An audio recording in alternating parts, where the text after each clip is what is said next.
Auburn, Alabama.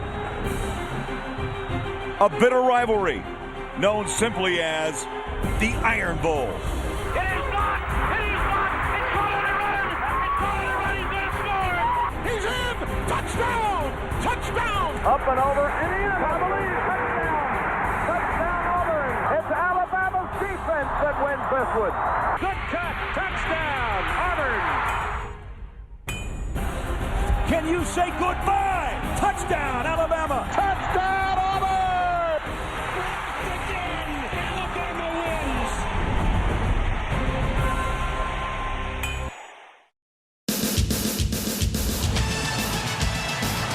How about this? This guy's unbelievable. You can't do this stuff. Oh my gosh! Can you believe it? We've got ourselves a ball game.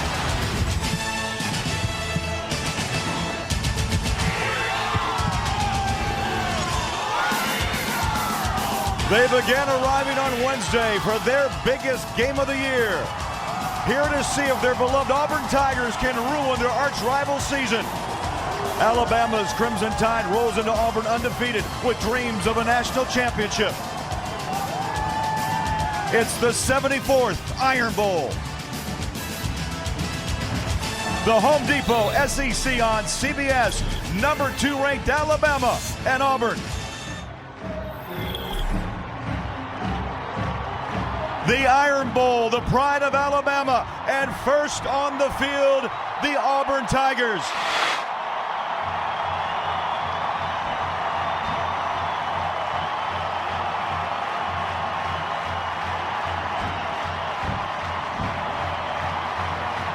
And here comes number 2, Alabama.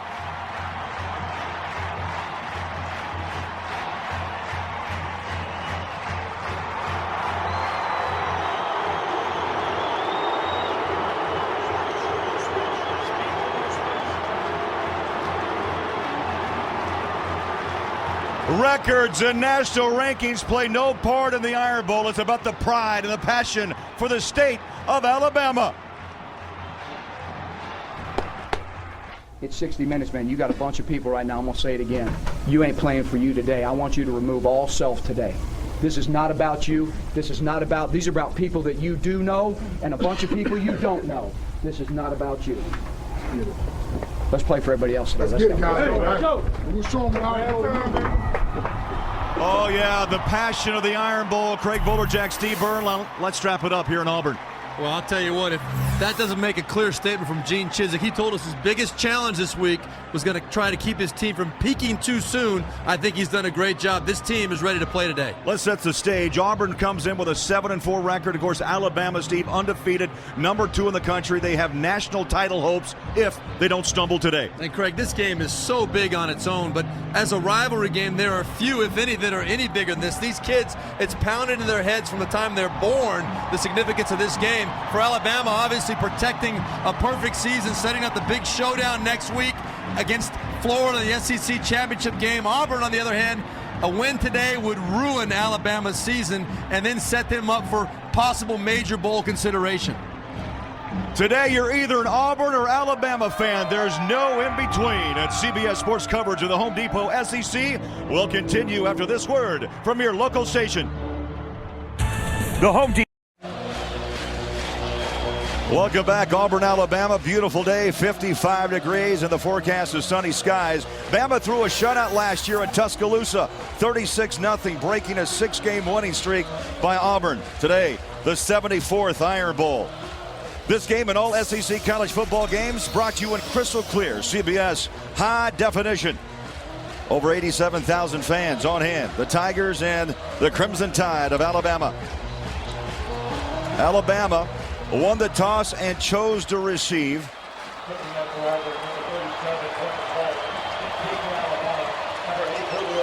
Undefeated Alabama, they roll in with a record of 11-0. They are Southeastern Conference West champions, and they will take on the Florida Gators next week here on CBS for the SEC title game. And this kick out of bounds at the 2-yard line. and not the way you want to start the Iron Bowl. Not even close. You're talking about a game where Auburn, Gene Chizik told us clearly they wanted to start quickly, and that's not the way to do it. Kick out of bounds. Ball will be placed at the 40-yard line. First down. Well, Pin Wagers, today's referee, as we look at Greg McElroy, the quarterback of Alabama, the junior from South Lake, Texas, shares the ball, Steve, connecting on the season with 17 different receivers. Alabama, potent offense. They average 32 points a ball game. And in that backfield, of course, the Heisman hopeful Mark Ingram. That's Greg McElroy down there. They're in the Wildcat formation to start out, Craig. And Auburn is set, and they fire up the middle, a 2-yard gain as we look at today's Chick-fil-A starting lineups. And protecting McElroy when he's behind center is a big, fast front five. 2 seniors, Mike Johnson and Drew Davis. And those are the same guys that will block for the Heisman hopeful Mark Ingram. Ingram averaging nearly 7 yards a carry. And now we'll see McElroy go under center, 2nd down and 7. Auburn showing blitz. They go to Ingram, bounces off the left side, and he is stuffed and pushed back by 1, 2, 3, 4, 5 Tigers at the 45-yard line. And defensively for Auburn, left end Antonio Coleman leads the SEC in sacks with 7.5. The middle linebacker, Josh Bynes, leads Auburn with 84 tackles. Freshman Jonathan Evans will replace the injured El Toro Freeman. And senior Walter McFadden anchors at secondary. McFadden makes his 24th consecutive start at left corner. This crowd has been on their feet the last half hour, and they're not going to rest all day long. Marquise Mays, the motion man, he'll set up top of your screen. 4 on the play clock. 3rd down and 5. McElroy push from the pocket. Chase from behind. Throws a wobbler to the near sideline. And incomplete. Julio Jones, the intended receiver.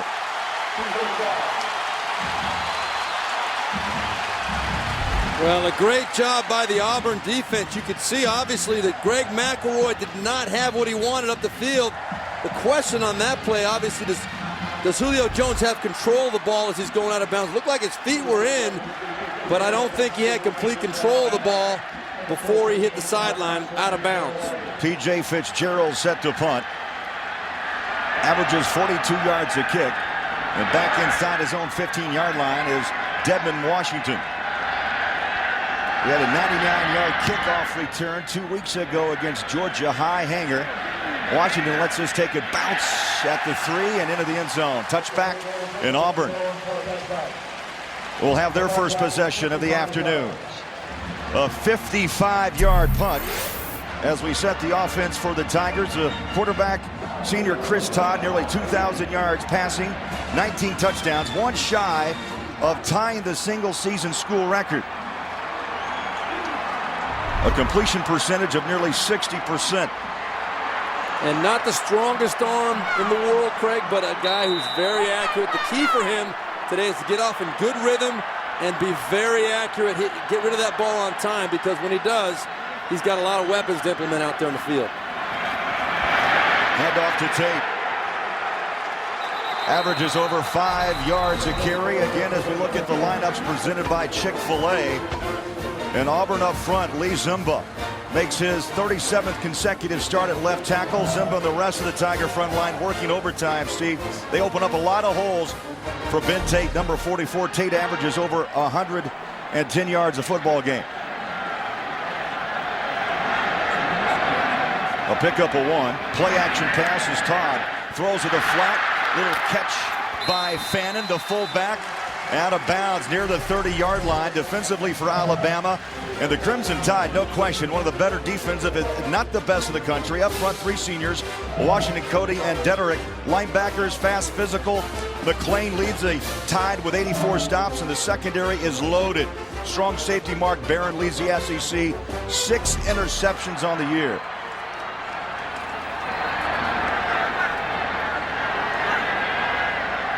So 3rd down and 3. You see Tate lined up like a track runner. Now he starts off.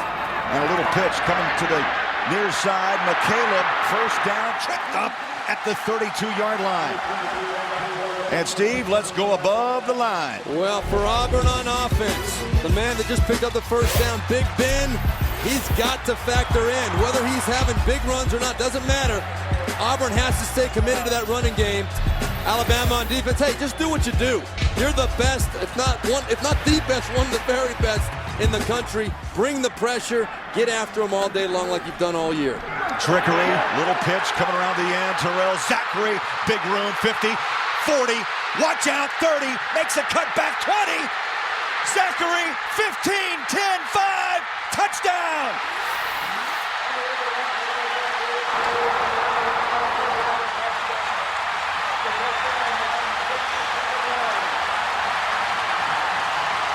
"67 yards.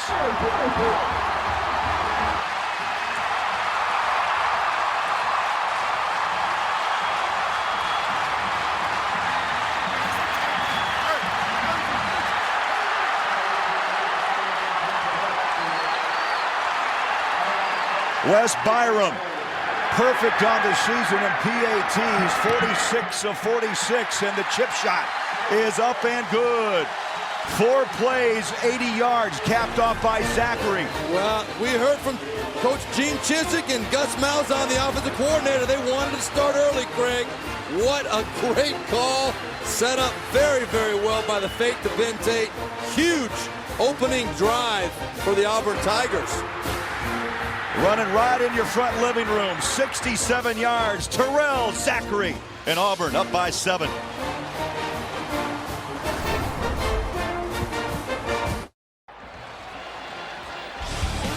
NCAA corporate partner invites you to celebrate game day moments in the SEC.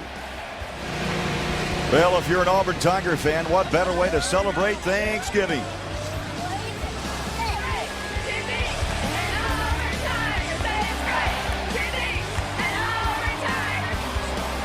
And what better sight than seeing War Eagles 7 soar to new heights. Life sure is good here at Auburn University. And that is a sight to see. And Zachary's run of 67 yards, Steve Berline, a sight to see. Could not have come at a better time for Auburn. They wanted to make a statement early. They wanted to keep this crowd into it. You can tell it's pretty electric out here right now. You know, Nick Saban told us in our talk on Tuesday, State, bottom line, I am worried about Auburn's NASCAR pace. And what we saw was a mixture of a lot of different looks.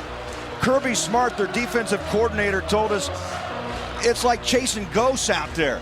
And they were chasing Zachary. Yeah, very, very concerned about the different things that Auburn does. The pace, as you said, you cannot simulate the pace of this Auburn offense the way they get. It's almost 4 quarters of the 2-minute offense. We did not see the hectic pace on that first drive, but what we saw was very well thought out, very well executed plays designed for a purpose that were very successful. Onside kick. All the tricks coming out in Iron Bowl 74. Auburn has possession at the 40-yard line. The first onside kick attempt this season by the Tigers. What a great call, great timing.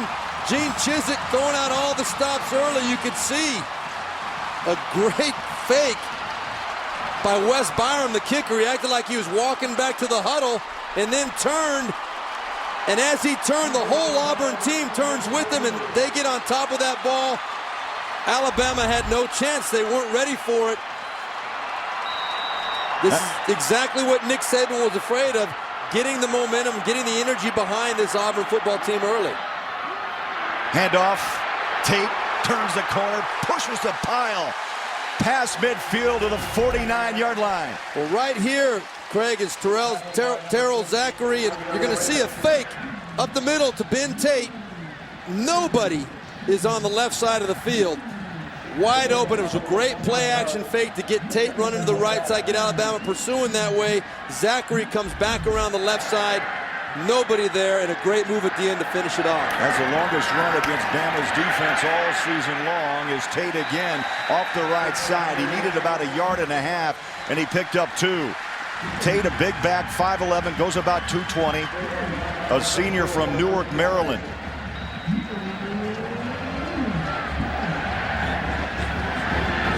Well, SEC rank in rush defense. Alabama dominates, just over 70 yards allowed already.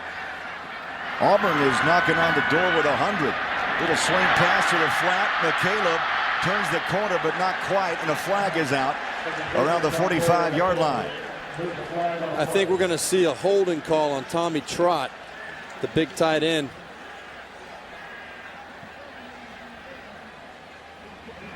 Pin wagers are official.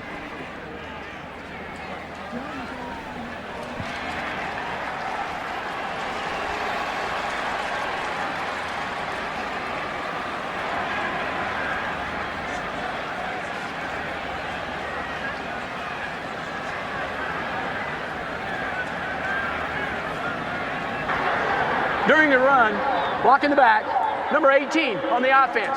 10-yard penalty. Down remains first. That's Cody Burns, a wide receiver. You can beat the crowds and get your favorite NCAA gear when you shop online at the CBS Sports Store. You'll save big on all officially licensed jerseys, caps, and more. Just go to CBSSportsStore.com right now. It is the holiday season. Steve, I'll pass along my wish list a little bit later to you. I'm sure you will. Cody Burns, the young man that was called for that penalty right there, the converted quarterback from last year. He's been used in a variety of different ways this year for the Auburn Tigers, and right there, a block in the back. He hasn't been out there a lot, not used to being out there in space doing that kind of thing. He won't make that mistake again. Gene Chizik makes offensive changes. They bring in Tate and Eric Smith, the two backs. Little pitch near side. It's Tate. Stiff arms. Oh, he took a pop. 1, 2, 3. Alabama defenders lay the helmet. Sharif, the strong safety, along with Woodall. Well, let's look at what has happened with this Auburn offense under Gus Malzahn this year and Gene Chizik. Last year, you can see very, very unimpressive numbers. This year, boy, all of those just solid. They're up for twice as many points a game. All the way across the board. Great job. There's the Wildcat. Todd takes the pass. Throws a dart over the middle. Caught inside the 30-yard line. Darvin Adams with his 45th catch, and this crowd is out of their minds in Auburn. Well, this is, you've got Cody Burns at quarterback. He was the quarterback last year. He's very comfortable throwing the ball, obviously. You don't see it happen very often, but Chris Todd catches the ball out there. Great protection. And then coming across the middle of the field, Darvin Adams. Chris Todd lays it right in the hole. Another huge play for the Auburn offense. Emory Blake went in motion. Now again, Burns wants to air it deep and just overthrows Adams in the end zone. You know, Craig, Cody Burns has 2 touchdown passes this year already. And we're seeing, I think, what we can expect to see all day long. Gus Malzahn can create plays with the best of them. They're taking shots. They're not going to leave any ammo in that gun that they've got. And Gene Chizik is saying, go ahead, throw it all at him. That's Coach Malzahn. He's on the field. Now they take a glance back across at the Auburn sideline. They change plays up. You saw Todd line up shotgun. Now he'll audible at the line and reset.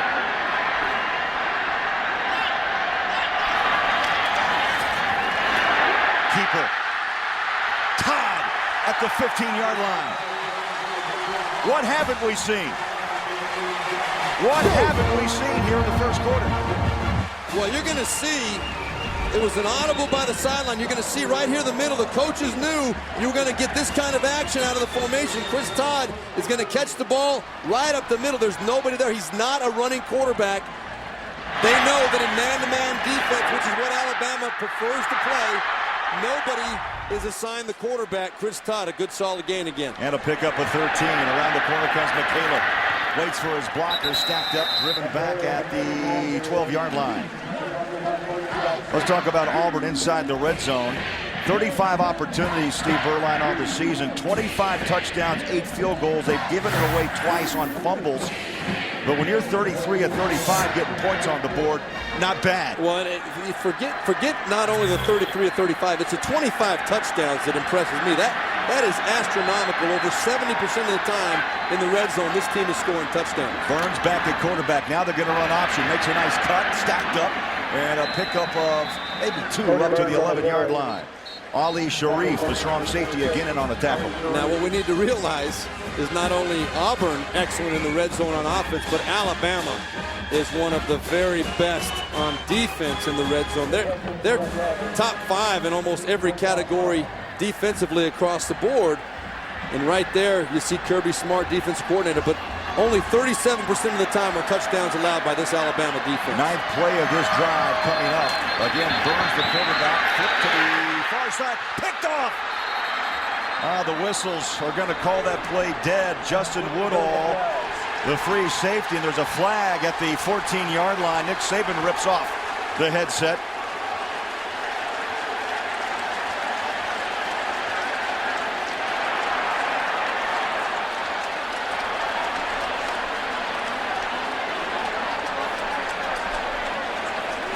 So Penn Wagers and his crew huddle up. I see 2 flags, near and far side.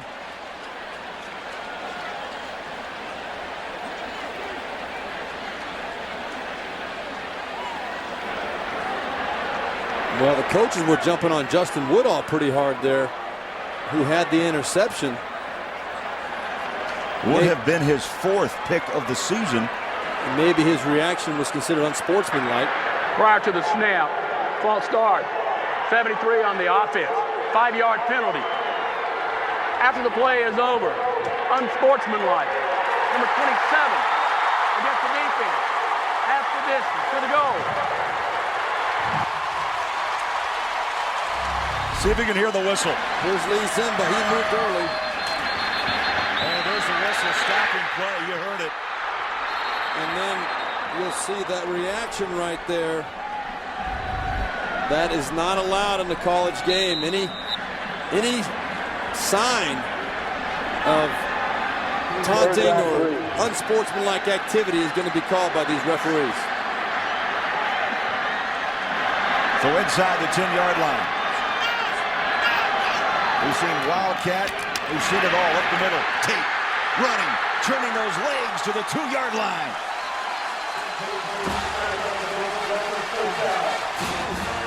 And that picks up the first down, Craig.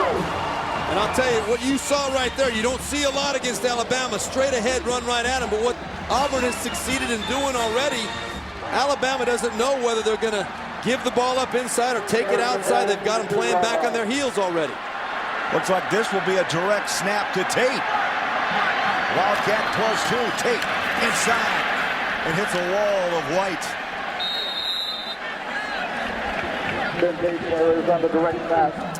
Well, Nick Saban told us, Steve, this will be the most productive offense we have played all season long. And they've seen some good offenses this year, but they cannot, again, it cannot be emphasized. They have seen nothing like this offense, and you can't simulate it in practice because the scout team offense in practice is you're showing them cards. They don't know how to execute at the same level as a team that gets these reps in every single day and is used to working at this pace. Tommy Trott, you see number 5, the tight end. Tate, Chris Todd back under center. Little pitch out. Tate waiting, turns the corner, stacked up and dropped inside the 1-yard line. It'll be 3rd down and goal for Auburn. Well, you know, you can see right there the pride of this Alabama defense. That last touchdown that Auburn scored was the first touchdown in the first quarter of the season that Alabama has allowed. Right here, they do not want to allow a second. You're going to see the pursuit all day long. This team will not back down. They will run to the football. They will keep coming with pressure. They won't give you an inch. Gene Chizik said you've got to earn everything with this defense. 3rd down and goal at the 1-yard line. Here's Stumble on the snap into the end zone. Touchdown! Eric Smith. Chris Todd with the flick of the wrist, and Auburn leads by 13. And that pass, his 20th of the season, just ties the Auburn single-season record held by Jason Campbell and the great Pat Sullivan back in 1971. Byram stays perfect on the season, 48 of 48. And a stunner brewing in Auburn, Alabama. Todd flips it out, and Eric Smith grabs a touchdown. 12 plays, 58 yards. Tigers by 14.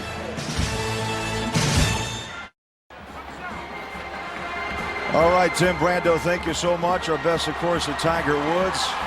Well, what an impact in the game of golf, and our wishes to Tiger. And so much more, his impact, but you just hope for the best in a situation like this. We don't know that any more than what we were told. Well, here in Auburn, Chris Todd tying the Auburn single-season record with his 20th touchdown throw to Eric Smith, and a shocker brewing. 14-0 here in the quarter.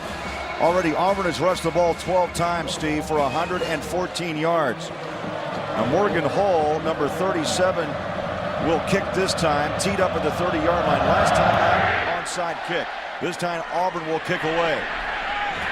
And for the second time here in the quarter, a kickoff by the Tigers falls out of bounds inside the 5-yard line. Alabama again with great field position to start this drive. And this really is the only thing Gene Chizik can complain about today. Kick out of bounds on the kicking team. Ball will be placed out to 40. First down. Well, let's look at that last touchdown. Right here, you're going to see this is an offensive lineman, Byron Isom right here. Here is Eric Smith. Both he and the receiver are going to go straight out to the flat. You're going to see no one accounts for Eric Smith right there in the flat.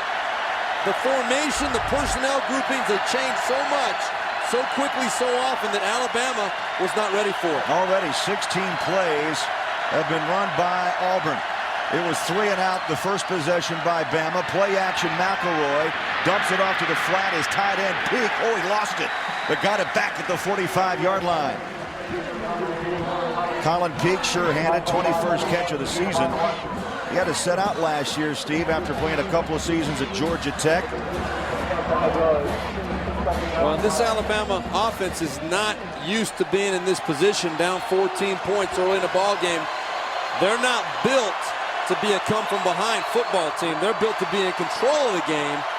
Interesting to see if they keep their poise, if Greg McElroy will not try to force the issue, continue to be patient back there. Peak goes in motion. They're going to pitch it off. Here comes Ingram, stacked up. And again, the pursuit impressive. Dropped at the 41-yard line. And Steve, let's go back above the line. Well, truly, Craig, I believe for Alabama on offense, it starts with Julio Jones. Oh, Julio, we got to see some plays out of you today, because we know that Auburn is going to be focused on shutting down Mark Ingram like that last play. He's not going to win his Heisman here. That's what the Auburn Tigers are saying. So Julio Jones is going to need to step up and make some plays. Ingram 3 carries, just 1 yard here in the opening quarter. Under 5 minutes to play. Boy, it's deafening. Here in Auburn, Alabama. Iron Bowl 74. McElroy has to tuck that football away. Mike Blanc making the initial hit. And again, 3 and out for the Tide.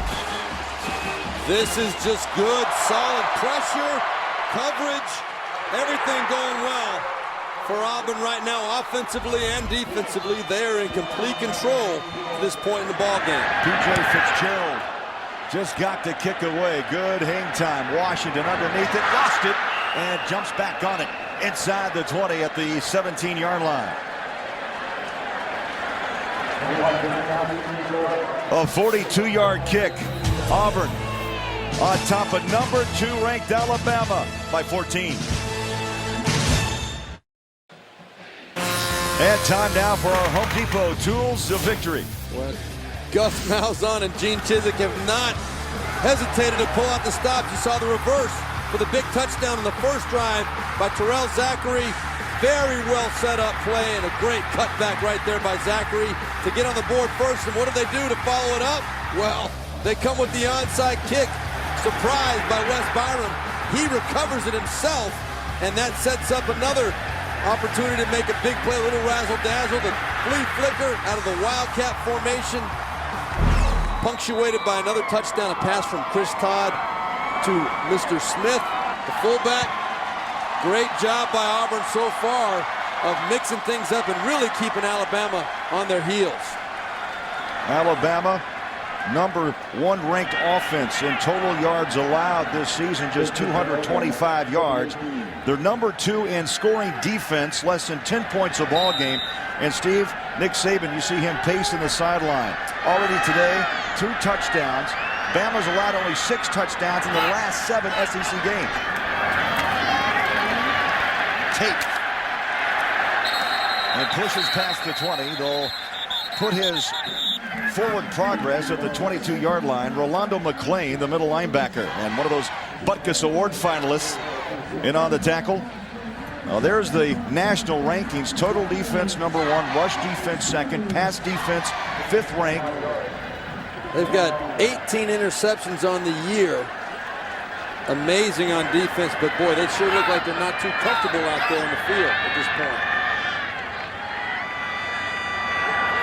Going up on 3 minutes to play in the opening quarter, and again the switch by Todd at the line. Play clock to 5, and it runs down to 3, runs to 2. They got it off. He fakes it to the sideline, over the top he goes. Dangerous pass. He wanted Tommy Trott, the tight end, threw into double coverage. And Tommy Trott was wide open over the middle of the field. That's the first mistake we've seen by Chris Todd today. Rolando McClain, the All-American linebacker for Alabama, we talked to him this week, and he said, you know, the key is not to get caught up in all the different movement and personnel groupings. You got to just take that final picture. He's the one in control making the calls, and when you see Auburn changing plays like they are right now, you see McClain up there. He's changing the defense for Alabama to try and mix it up on Auburn. Yeah, he's the quarterback defensively for the Tide. We're seeing another change now out there. Now here goes McClain changing it back. This is the chess match. Down to 4 on the play clock, down to 3, snaps away. Again, there's a flag down. Over the top, same play, incomplete. They went right back to that same play, incomplete, and just off the fingertips of Tommy Trott. That was almost the exact same play and execution in every sense of the word. I mean, that was, they went back to the same play, and Chris Todd did exactly the same thing on the throw to a wide open Tommy Trott. That's hard to do, just so you know. It's hard to miss a pass the exact same way you missed the previous one. Illegal shift on the offense. Penalty is declined. 4th down. So 4th down, and the punter, Clinton Durst, the senior, will trot on. Averages just under 41 yards a kick. And he'll boot this inside his own 10-yard line. And Javier Arenas, so dangerous on punt returns. 7 career touchdowns on punt returns. They'll kick it away. It's short and hangs and goes out of bounds at the 41-yard line. So field position has not been an issue for Alabama. This will be their 3rd start at the 40 or better.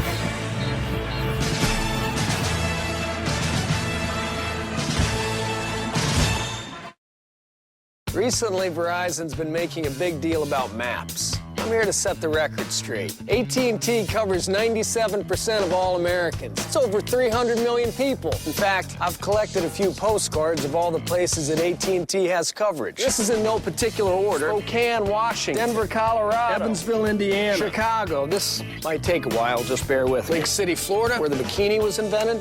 Huh. New York. San Francisco. Dallas, Texas. Phoenix, Arizona. Atlanta, Georgia.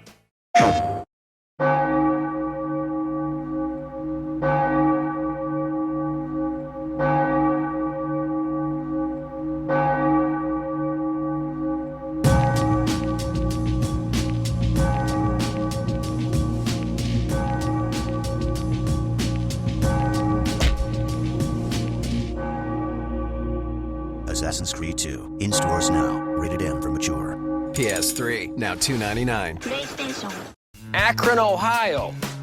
Madison, Wisconsin. Good college town. Honolulu, Hawaii. Daytona Beach, Florida. Tulsa, Oklahoma. Dated a girl from there. Warren, Michigan. Didn't work out. Bozeman, Montana. Dover, Delaware. New Haven, Connecticut. Seattle, Washington. Albuquerque, New Mexico. Kalamazoo, Michigan. Tempe, Arizona. Left my wallet there one time. Okay, hold on. I think we get the picture.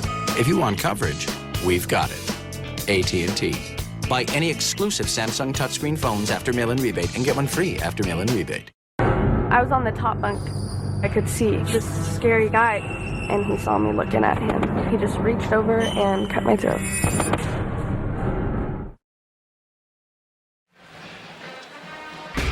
Let's take a look at our SEC moment presented by Sonic.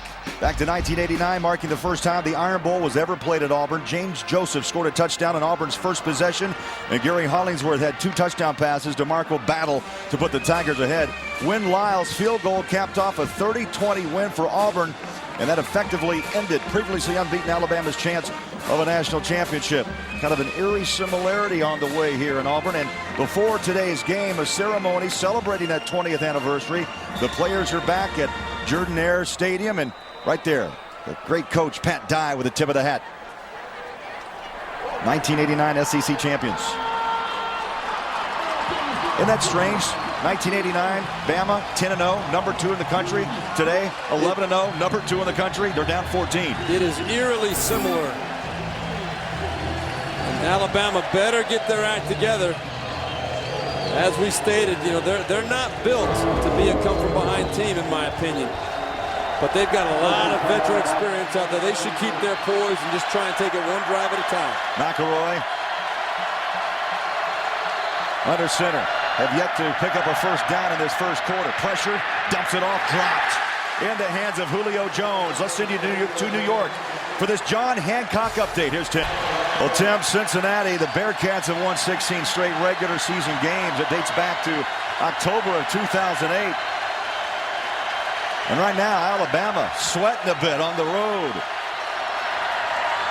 McElroy, good protection, throws underneath. It's caught.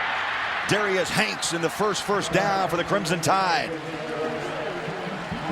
So move the chains past midfield. They'll mark it at the 43-yard line, a pickup of 15. And that is exactly what Alabama needed. They needed to get something positive to happen to try and take advantage of this field position they've had.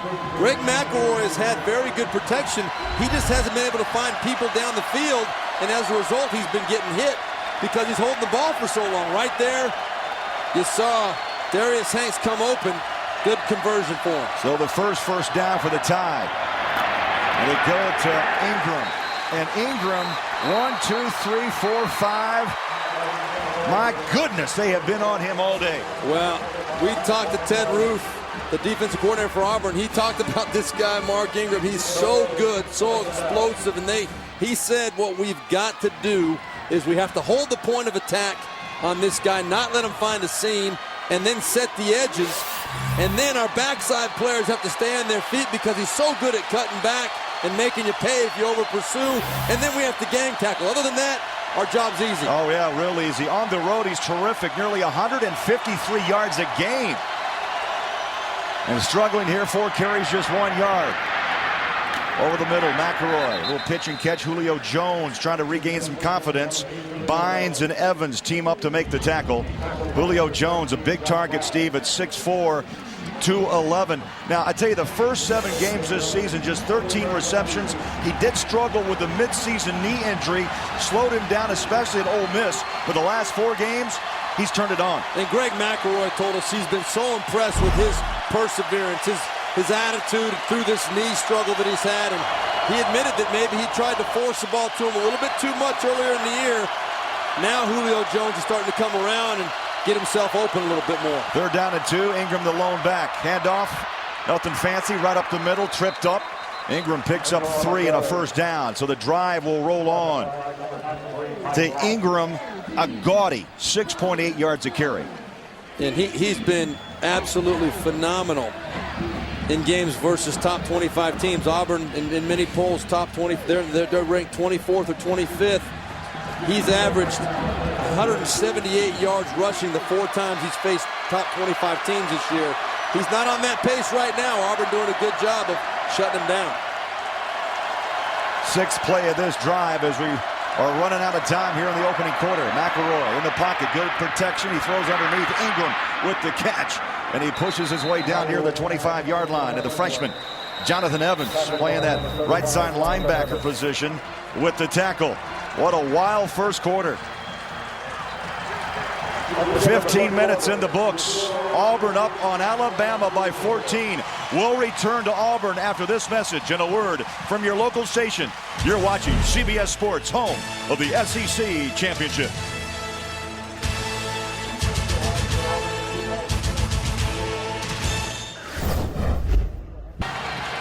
All right, Timmy, thanks. We'll update you, I'm sure, all day long on Tiger Woods and that situation. Well, great news that he was released from the hospital. That gets a lot of people breathing a lot easier. I know that. We start the second quarter here in Auburn. And the Tigers with a 14-0 lead on number 2 ranked Alabama. McElroy, handoff, Trent Richardson, the fine young freshman from Pensacola, is up to around the 21-yard line. And Craig Bolerjack, Steve Berline, bottom line. Are you surprised at this start? Gene Chizik wasted no time, pulled a lot of tricks out of the bag. Well, I'd be lying if I said I wasn't surprised a little bit. I mean, it's been an absolute, complete control domination so far by Auburn to this point. And whether it can continue, we'll see. It looks like Alabama's getting some rhythm back now in their offense. But boy, this Auburn Tiger team came out and surprised Alabama, so yes, I am surprised. Tigers on the blitz, they throw, they break it, and a catch. A little pitch and catch. Richardson inside the 10 as McElroy took care of the pressure and dumped that ball to the flat.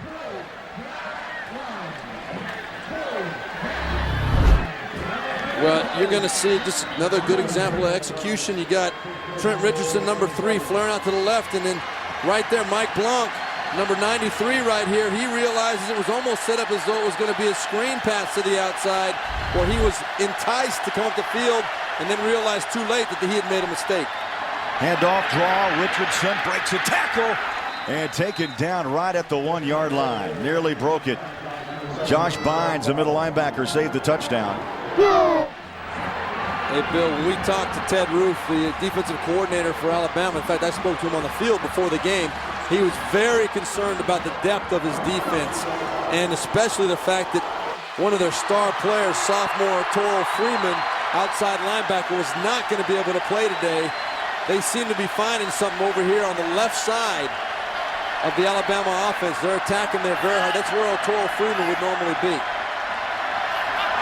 Well, they brought in a lineman for the block, and it's in for a touchdown. Richardson. That's the old fridge play. The a la Chicago Bears, Terrence Cody. The nose guard came in, threw a block, and touchdown for the freshman. The defensive lineman, Terrence Cody, all 354 pounds of him, leading Trent Richardson, who we saw almost exclusively there the last 4 or 5 plays of that drive, providing a spark for this Alabama offense. Lee Tiffin is set to try the extra point. 34-36 on the year, and the kick is up and good.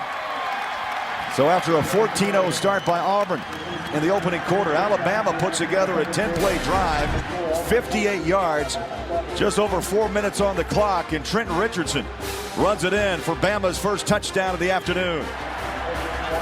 And Terrence Cody plowing away into the end zone.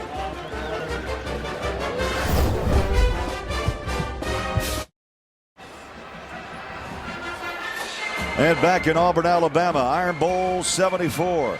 Alabama on the board with a touchdown. And now it's time for the Jack Link's Beef Jerky Action Cam. Well, let's look. This is Terrence Cody right here. Watch what he does to clear this lane out. You're going to see an absolute run over. That's 354 pounds running right over Darren Bates, the safety. Quite a mismatch in Terrence Cody's favor, I would have to say. And Trent Richardson's job right there, very easy. Walks into the end zone. But a statement drive there by Alabama, making it very clear they're not going to fade away. They've got too much to play for. The big game next week against Florida. They cannot look past this game. Obviously, they've got to get back into it. They did right there. 10 plays on that scoring drive. Of course, if you just joined us, a big story developing with Tiger Woods. He was injured in a car accident outside his home this morning, and that story continues to develop. Tim Brando will keep you updated throughout the afternoon here on CBS. Lee Tiffin kicks it away. Right down the middle. Washington at the 10-yard line. Washington at the 25-30. Makes a cut. Slips and slides up to around the 36-yard line. And a fine return by Washington. Well, let's look at what's happened so far for this Auburn offense. You saw the great initial drive play. That's Terrell Zachary coming around in the reverse. And a nice cutback here to get into the end zone. Puts him up 7-0. Great downfield blocking by his teammates. Escorting him into the end zone. And then right there, the nice job of Chris Todd keeping his feet and finding Eric Smith in the end zone. Now the question, in my opinion, is whether Auburn can keep the pressure on now. They were up 14-0 to Georgia a couple weeks ago and ended up losing that game. Well, McCaleb takes the handoff from Cody Burns. And they've gone with different formations, different looks. They've had Todd at quarterback. They put Cody Burns, who was a quarterback turned wide receiver, and now you see Chris Todd return. Todd had that shoulder surgery, Steve, remember, back in January, did not participate in spring football, got a little behind, and now just really getting his rhythm back. And there was a period earlier in the year where he almost lost his position. Gene Chisholm decided to stay with him, and it's paid off for him. Throws in traffic, that catch is made, and how tough. Fannin grabs it. And they will go to Fannin quite a bit. He came in with 35 receptions on the season, nearly 400 yards of receiving yards and 3 touchdowns. And the Alabama defense really pointed him out as being kind of a key to this offense. They find ways to get the ball to him. He's a great receiver. You saw right there, he's also a load to bring down. 3 wideouts, top of your screen. And this is what Todd does. He'll set and then take a look at the sideline. He'll then make the call. And then you see Alabama countering by changing their defense. Now you called it right. It's a chess match. Checkers. Pressure from the corner. Down goes Todd. Javier Arenas. He is the quarter blitz guy on this Bama defense and runs in for his 5th sack of the season. Right there, and you saw that's his 5th sack, as you said, Craig. And one of the things that we know is going to happen, he's going to come off the edge, and Alabama is known as a man-to-man defense and a pressure defense, and they really felt that because Auburn has to focus so much on what they're doing themselves all week long with all the high-intensity, high-rep work and different personnel groupings, almost a block punt there, Alabama thought that they could confuse them maybe with some of their pressures today. That was a good example right there. Now Durst for the 2nd time kicks away from Javier Arenas. So they do not want to put the ball in his hands. Timeout. Auburn by 7. Well, you look at standings, Steve, in the SEC East. Florida, a runaway winner, 8-0 in the conference, 11-0 overall, ranked #1 in the country. We check the SEC West. Alabama with a runaway. The Western Conference win, 11-0, #2 ranking. Those two will meet next week. Georgia Dome, Atlanta. #1, #2. You'll see it right here on CBS. Coverage begins at 3 o'clock.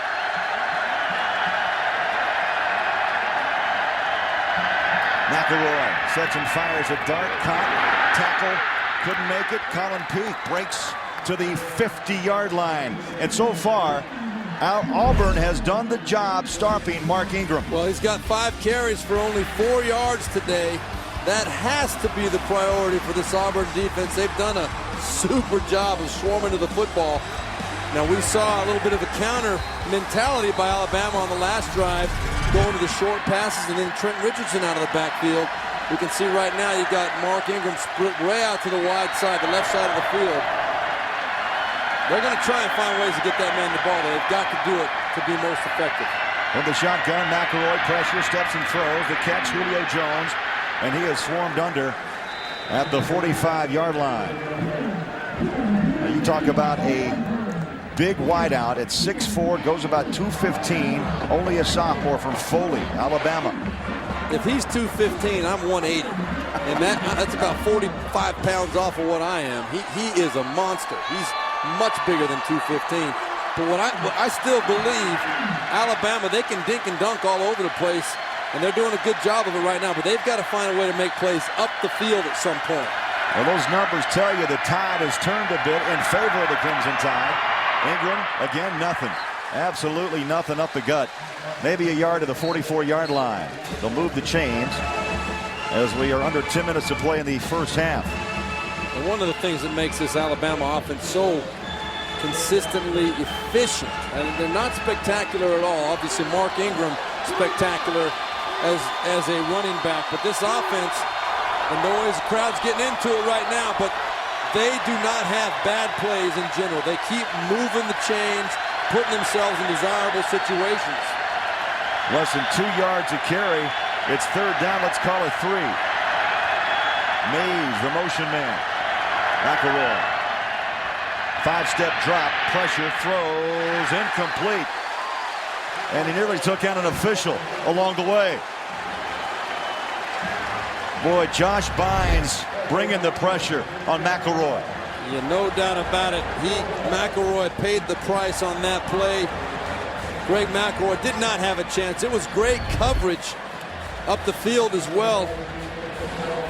And nothing that official could do to get out of the way of that pass. Greg McElroy had nowhere to go with that football under great pressure. Super job by the Auburn defense there. Damon Washington set to return the kick from P.J. Fitzgerald.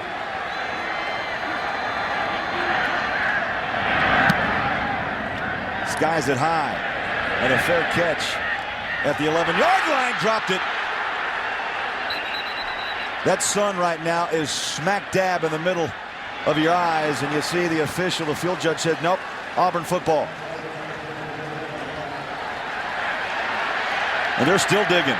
Hey, this is Iron Bowl 74. There's a little emotion out there. Oh, now the flags. And you got players from both sides, and coaches now have come out and put a wall up between the two.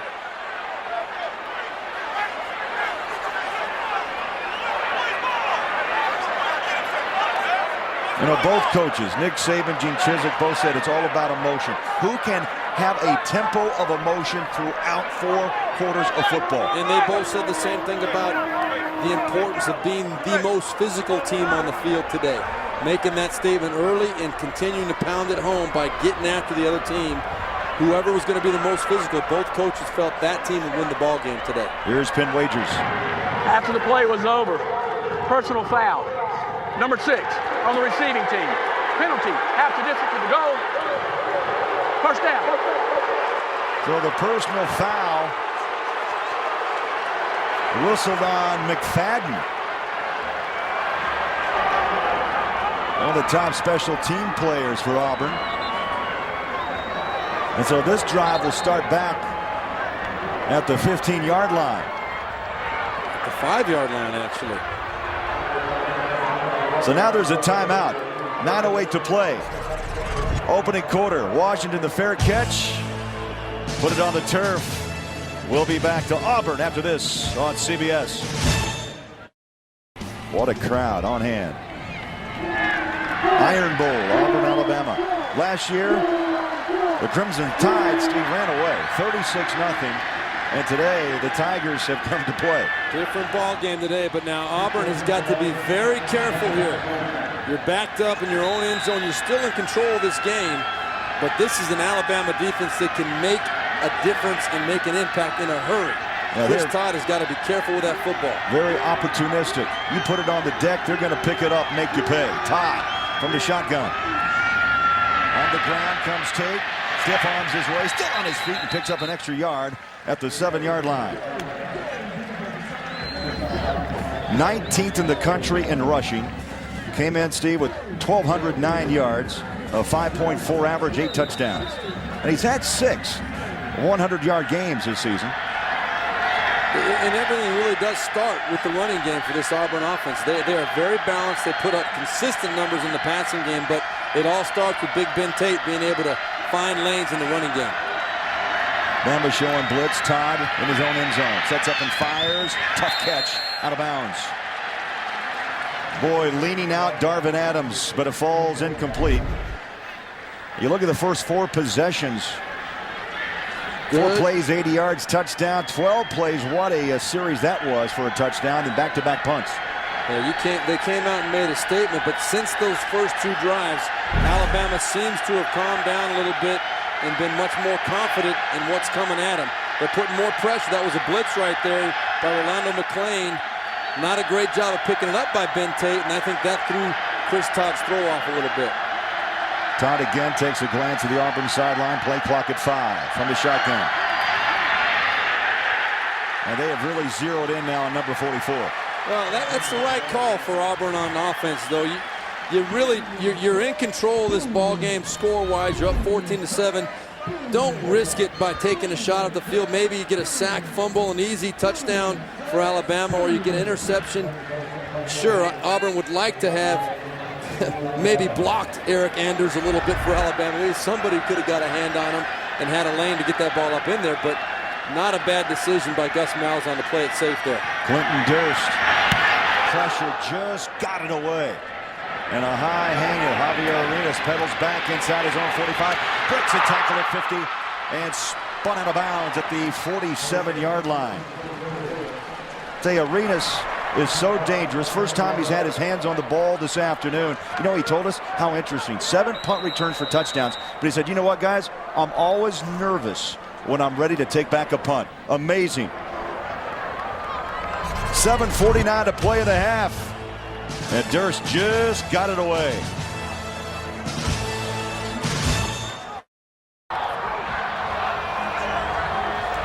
So Auburn 14 and number 2 ranked Alabama 7. 74th Iron Bowl. Young and old on hand today, Jordan-Hare Stadium. And it's 14-7 as Nick Saban. I'll tell you, a little shell shock to start this game because Gene Chizik, big plays, Wildcat offense, no doubt. Onside kicks. No doubt we've seen a lot in a very exciting first half. Nick Saban has got to feel better, though, now about the kind of pace this game has taken on for his team. 1st and 10. Play action. McElroy up over the top. Going for the home run. Nearly intercepted. It was tipped 3 times. And McFadden nearly pulled off one of the plays of the day. Well, that's Greg McElroy taking a shot. But watch right here. This is Julio Jones. He's going to come across the field. Look how wide open he is because everybody goes deep. You can see there's nothing out here in front of Julio Jones. And that ball was forced up the field. I admire Greg McElroy's mentality trying to take a shot at the field. But your big play guy is running across the field pretty much uncovered. That's a big, big play, possibly a touchdown for Alabama. Ingram and Upchurch. Play clock to 2. Just got it off. McElroy pedals back, sets up the screen. It's caught. Upchurch makes a cut, breaks a tackle at the 35, and pushed out of bounds near the 32-33-yard line. Very good execution. You're going to see this whole left side getting out on the screen pass out in front of Upchurch. Good job by the lineman getting out there. Left guard Mike Johnson, super job right there making the key block, and then Roy Upchurch making one-man miss, picking up a nice gain, converting the first down. Ingram is lined up far side, top of your screen. Empty backfield, McElroy tucks and runs, and boy, Auburn, no fooling. McElroy a little shaken up. He took a shot across the chops at the 35, courtesy of Josh Bynes. Yeah, Josh Bynes does a great job. Greg McElroy, that was a quarterback draw. Not the right call at the right time. Also, Mike Blanc got in there, number 93, but Josh Bynes makes the first tackle coming off the backside. You saw right there a little bit of a change-up by Alabama and Coach Jim McElwain, but Greg McElroy is not a running quarterback. Under 7 minutes to play.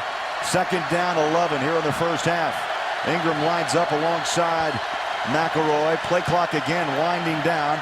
Draw play. Ingram again tries to attack the front of the Auburn Tiger defense, and there has just been nothing there in this first half.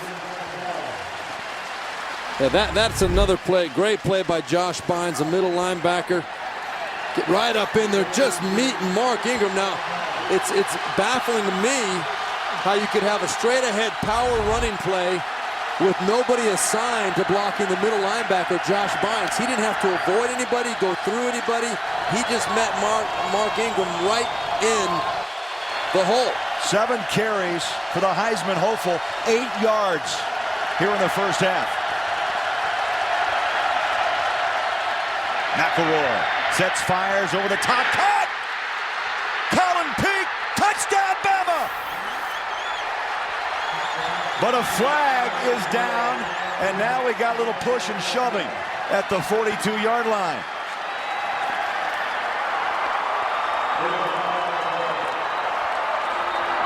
Looks like Alabama believes it's on Auburn. It is. Roughing the passer. That is a 33-yard touchdown, and McElroy finds the tight end. And that was Darren Bates. The penalty was called on, but a great job by Greg McElroy stepping up in the pocket, making the throw. That was a great job by Colin Peak. He ran a quarter. Personal foul. Roughing the face passer. 15-yard penalty on number 27 will be administered on the succeeding kickoff. But you had Colin Peak going on the corner route. Julio Jones came underneath.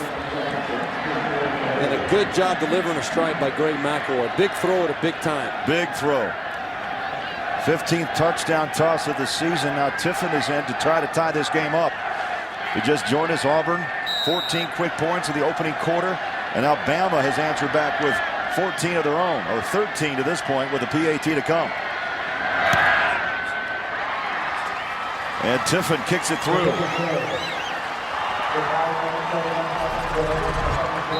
McElroy, boy, they took a shot right on the head. Darren Bates, the safety, came up. The freshman delivers the blow. And on the other end, Peak runs it to the corner. And we're tied at 14. All right, Tim, thank you. I know you'll keep us updated throughout. Interesting story down in Florida concerning Tiger Woods. 14-all. 14 points scored early by Auburn. Bama has answered with 14 of their own. 5 plays, Steve, 45 yards, and a quick 33-yard strike to the tight end. Well, you're going to see right here is Colin Peak. He's going to run up into the corner while Julio Jones comes under this way. Greg McElroy stands in the pocket and does a great job delivering a strike to a big target, Colin Peak, for the touchdown. Peak scores his second touchdown of the season, and we're tied up at 14. And Tiffin is set to kick.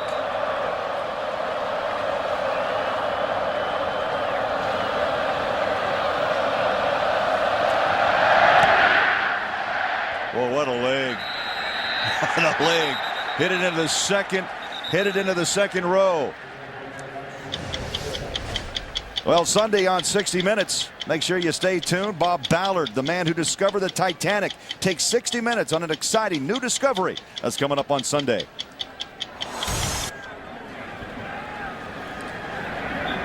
.5:31 to play, first half. A change of emotion. You can feel that tide of emotion. First quarter belonged to Auburn. Bama's come back to own the second quarter.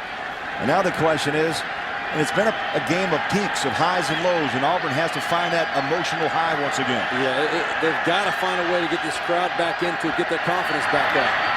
Cody Burns, trickery. Tate gives it back. Around the corner comes Fannin at the 30. Oh, he puts the pads down and delivers a lick at the 34-yard line. Now they're going back to that little fancy play. Well, they're mixing it up, doing it out of different formations. It's a handoff to Tate, who flips it back to Fannin coming around the edge. And a good job of getting there. Loss of contain by the Alabama defense. That was Luther Davis, number 96, that let the play get outside of him. Big pickup for Auburn. And their first down of the second quarter. Again, double play action pass, tied up top. Single coverage, and a flag is down. 2 are down. Eric Anders, the jackbacker, number 32. You know what?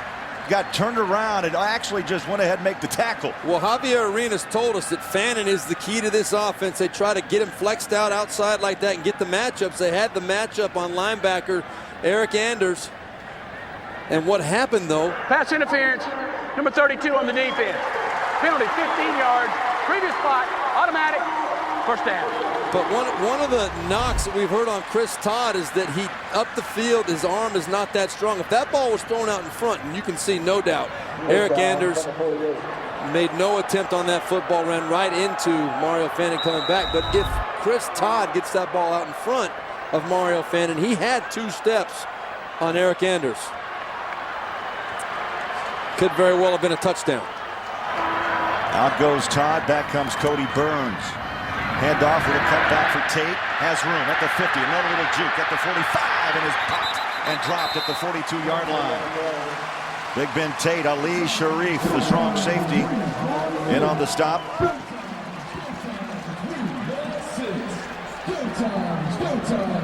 Looks as though Auburn a little bit more rhythm. They found another little way to attack this Alabama offense personnel-wise, mixing it up. And Tate with 11 carries in the first half for 41 yards. Now Todd comes in from the sideline, huddles up.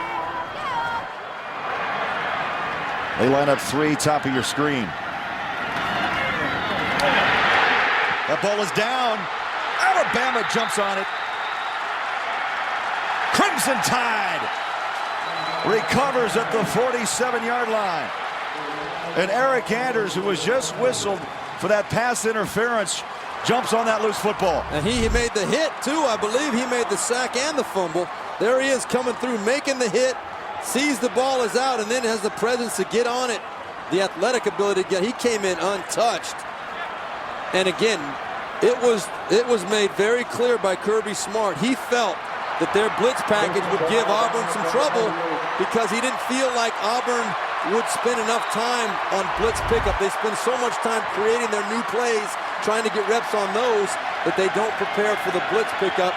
Might have some shots at some big plays. And the 9th game this season, the Bama's had 2 or more sacks in a game. They piled up 2 here in the first half. Alabama, after the fumble recovery, goes back to work. We're tied at 14. And Trent Richardson trying to shake a tackler and is dropped at the 44. I tell you have Ingram, a sophomore. You have Trent Richardson, a freshman. Roy Upchurch, who's a senior, has a lot of experience, but their per carry average is astonishing. Ingram at nearly 7. You got Upchurch at over 6, and Richardson over 5. And we're seeing more of Richardson here. I think what Jim McElwain is saying is they've got our base offense figured out pretty well with Ingram to this point. Let's try and mix it up and keep him off guard. 2 wideouts near side. Stepping, throwing, McElroy. Nothing fancy. Julio Jones breaks a tackle and gallops up to around the 32-yard line. Nico Thorpe, the right corner, with the stop. And Jones a little shaken up as he heads to the sideline. You look at the running back comparisons today. Ingram, who has Heisman hopes, just 8 yards on 7 carries. Ben Tate, 41 yards on 11 carries this afternoon. Right now the check mark goes to Ben Tate for sure. But Alabama has very methodically gained control of momentum in this ball game. Hand off, Richardson cuts it back, chopped down.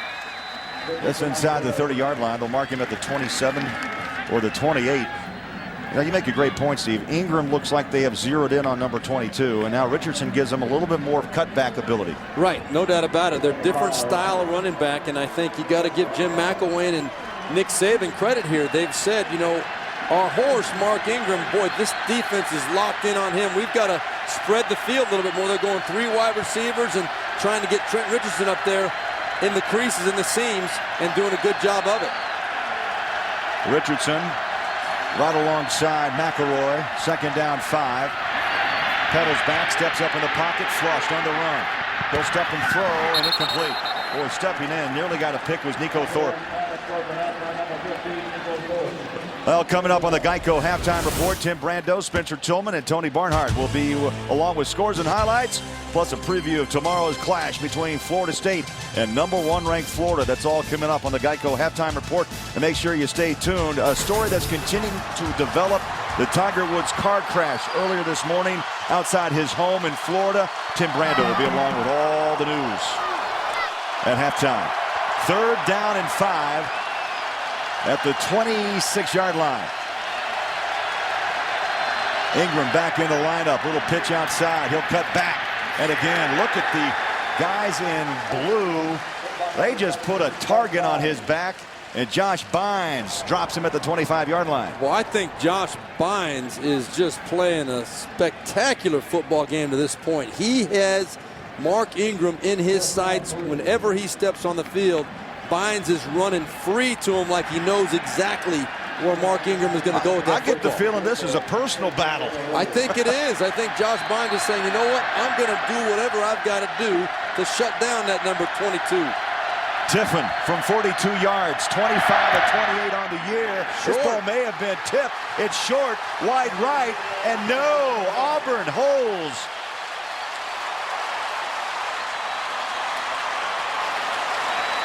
So the 42-yard field goal. Something happened falls there. Short. It may very well have been tipped, or maybe it wasn't hit well by Tiffin, but it's hard to tell. There were a couple big paws up in the air. I thought it was Mike Blanc. Could very big well number have been. 93, but that ball just changed direction. It died down in a hurry, and he knew it. So Tiffin off the mark from 42 yards, and the score remains 14-all. So Auburn with 1:52 to play. Remember, they will get the ball to start the second half. Michaela trying to be patient along that offensive line, looking for a hole to cut back up through, and tackled at the 27. And this 2-minute pace, it fits Auburn very well. That's pretty much their normal pace. The NASCAR pace, as Nick Saban referred to it with us in our meeting. So we expect them to be aggressive here and try and get some points. 1:25 left, 72 yards to go. Todd from the shotgun, slings it out. Little pitch and catch, Fannin. He'll step out of bounds, stops the clock with 1:16.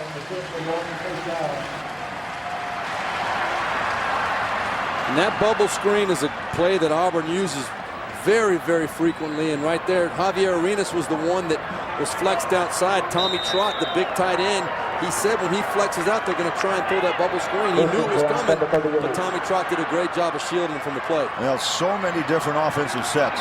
You know, Kirby Smart, I got to go back. The defensive coordinator for Alabama said, I feel like we're going to be chasing ghosts. They've done some chasing here in the first half. Up and caught. Wow, man coverage wide open. Adams just broke behind coverage and made that grab behind Kareem Jackson. Kareem Jackson, I believe, fell down, Craig, and that allowed Darvin Adams to get behind him down the sideline. A good job by Chris Todd of finding him and just delivering a catchable ball right there. You can see there's Kareem Jackson obviously a little bit baffled by what happened. Either he fell or he was expecting help over the top. A gain of 27 yards, and now you have to think Auburn's thinking, well, we can hit the end zone. If not, maybe a field goal. The blitz, they roll out the catch. Oh, took a shot. And Fannin covers up at the 40-yard line. Boy, that was right on the jaw. How did he stay on his feet? Well, he's down now. Well, you could tell when he got hit that he was almost out on his feet. A staggering blow. Oh, you could hear it.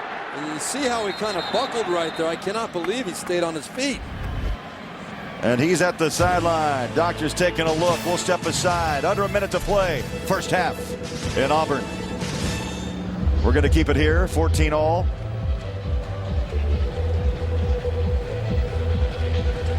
Yeah, he's having a look, and I can't blame him. Fannin just took a shot. I thought he'd go down. Oh, a staggering blow. It was sheer instinct that kept him on his feet. This guy is a load of tough runner. He does not go down easily, but that Alabama defense had the perfect call queued up right there. They had pressure coming from the side that Chris Todd was trying to roll to, and then you saw Marquise Johnson come up and just deliver a wicked hit as he caught the ball. 2 timeouts remaining for Auburn, 3 for Alabama.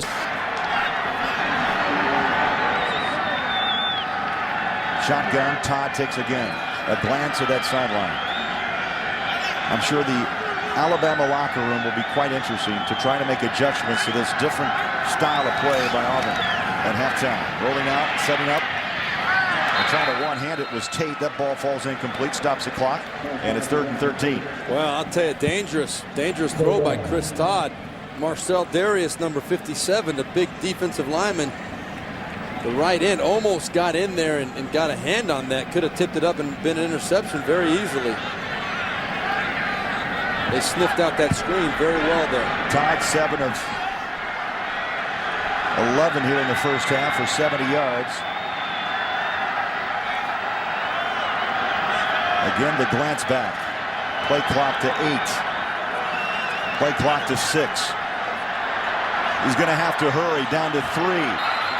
Got it to 1. And a timeout. So they burn one of their 2 timeouts remaining here. 53 ticks on the first half clock. We're coming back after this.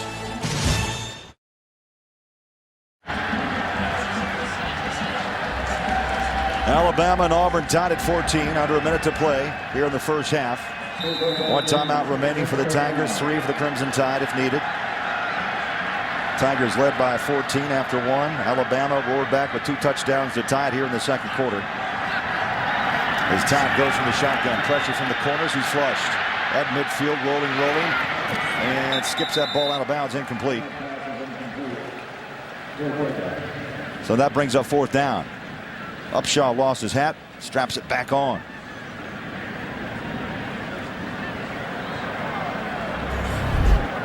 Courtney Upshaw, number 41, loses his helmet right up here at the top of the screen. You see it flying off of there. And it's a good thing nothing's inside. That was Zimba having a little one-on-one battle with Upshaw. And now Clinton Durst will try to punch it inside the 10-yard line. Arenas is back to receive. High hanger, fair catch, taken, 12-yard line.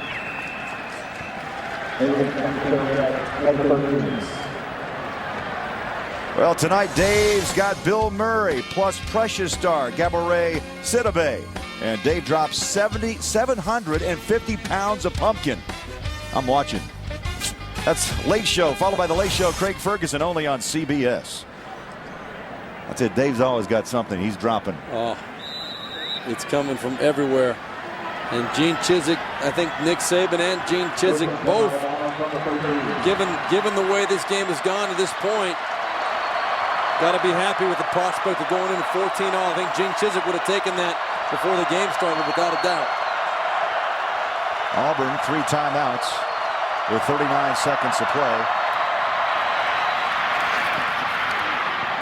And Ingram slides past the 20 up to the 21 block. The left tackle with the stop. And that was his best run of the day. And Alabama seems content to let the clock run out here, backed up in their own end. You know, the clock runs. What do you expect? What kind of well, they're going to come back to the line. So they make you think they're not going to run a play, and they rush back up and are ready to hike it. Right back to Ingram. Antoine Carter with the tackle. And the clock now will run down. Final seconds of the first half. The hometown Tiger fans on their feet applauding. Nick Saban heads to the locker room with plenty to talk about. That ends the first half.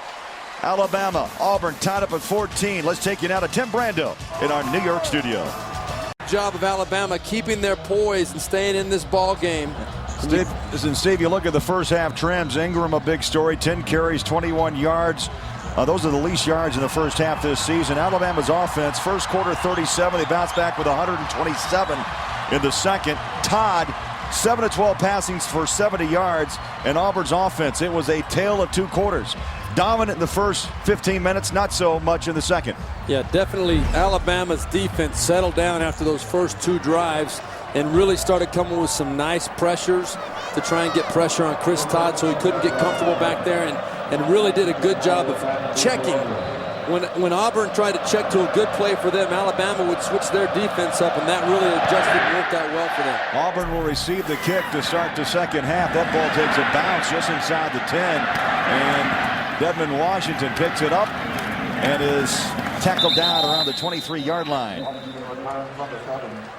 So Auburn will have the football, and you look at the first half possessions by the Tigers, out and running early, 4 plays into the end zone, 12 plays, 58 yards, and then 3 straight punts.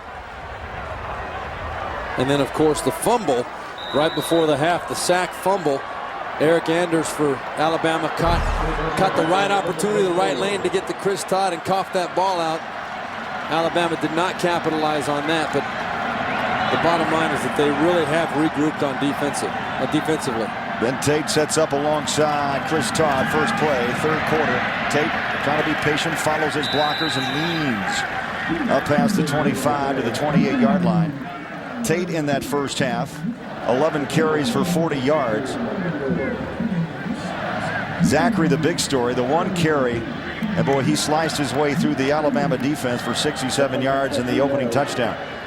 What I'm going to watch for this second half, Craig, is the big loss. I think the toughest loss for Auburn this year was a loss 2 weeks ago to Georgia, where they collapsed after having the 14-point lead. We'll see if they can still find a way to stay in this ball game, keep aggressive, keep making plays on offense, and try not to get themselves in a position where they have to come from behind to win this ball game. Tate up to around the 33-yard line. Dederick, the defensive end for Alabama, with the tackle. Well, I'll tell you what I want to watch and see who's going to win the battle of emotion here, Steve, in the second half. This is the Iron Bowl. This is all about Alabama, the state of Alabama, and bragging rights that go with it. Well, you come out with all that gas in the tank, you got to wonder who's got some left. Third down and 1, little pitch out. Tate breaks a tackle and dropped at the 30-yard line, short of the first down. They needed a yard and they lost 2. Cody along with Kareem Jackson team up to make the tackle for Alabama. Cody's been active this afternoon. Big senior from Fort Myers, Florida. And there's a Jackson out of Macon, Georgia. Well, Gus Malzahn told us that he thought Terrence Cody was definitely the most disruptive player on Alabama's team. Probably one of the most disruptive players in the country, the way he can get that penetration back there and cause problems. Durst, the high hanger. Arenas takes it back at the 21 and put up a hand. Fair catch, so mark it at the 22. So Bama will have their first possession of the second half when we come back. A 48-yard kick. We're tied at 14 in Auburn.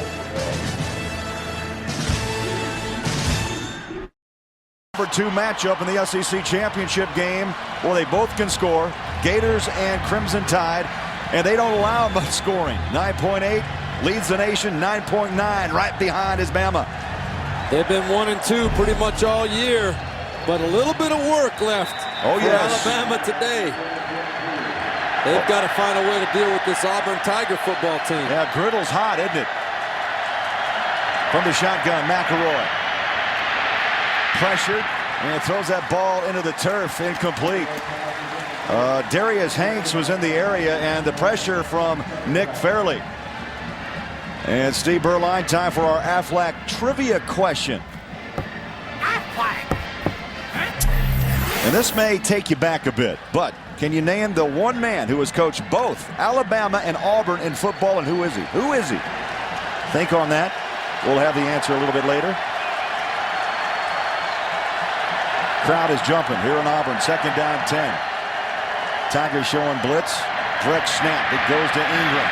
Tries to cut his way through that Auburn defense. It's been that way all day long, and guess who? Josh Bynes, the middle linebacker. He's not falling for anything. I'll tell you, Nick Saban would love to find a way to get Mark Ingram involved in this ball game. Find a way to get him a lane or two to get some confidence going, but Josh Bynes is saying we'll have none of that. He did not care. I think his assignment is to go wherever Ingram goes. He's not going to worry about any fakes. He's going to mirror Mark Ingram wherever he goes. You know, he has not been blocked all afternoon. Not been touched. Open lanes right to Mark Ingram. Third down and 9. Play clock to 6. The snap is low. McElroy steps up in the pocket. Hit from behind. And that's an incomplete pass. And so Auburn's defense comes out with a little attitude to start the second half. Antonio Coleman from the left side bringing the heat. Antonio Coleman and Nick Fairley, number 90, were both right there. Antonio Coleman made the initial hit. And Greg McElroy is very lucky this ball was not tipped out in a fumble prior to that arm coming forward. It was very close. You could see Antonio Coleman bearing down on him. Auburn hoping for the fumble. Alabama very fortunate that was not a turnover deep in their own territory. B.J. Fitzgerald set to punt inside his own 10-yard line. Dedmon Washington at his own 35. High hanger. Washington watches it drop at the 35. Takes a Bama bounce up inside the 25-yard line. A 54-yard punt, no return. 14-all in Auburn. Auburn and Alabama tied up at 14. Aerial coverage of the SEC on CBS Sports provided by DirecTV. Flying high above Jordan-Hare Stadium this afternoon. 70th season inside this house. And over 87,000 on hand. What a glorious day. Day after Thanksgiving. I know you're full of turkey. and everything else that goes along with it. That's what I thought. I was waiting. Little mashed potatoes. I watched you last night. You didn't push away from the table. I'll tell you that. I get to do it again with my family tomorrow. Cody Burns. Wildcat quarterback. Changes directions. Makes a nice cut. And rumbles up near the 30-yard line. And now, time for our Red Lobster presents today's Scholar Athlete. And that athlete is Auburn Junior center Ryan Pugh. A 3.45 GPA in building science and a 2009 academic all-district second team. Red Lobster's commitment to the investment of our future is shown today by donating $1,000 to the Ole Miss General Scholarship Fund. I should say Auburn. That'd be more appropriate, I think. Todd pumps, throws deep, got man coverage, wide open, goodbye, Adams, 10-5, touchdown.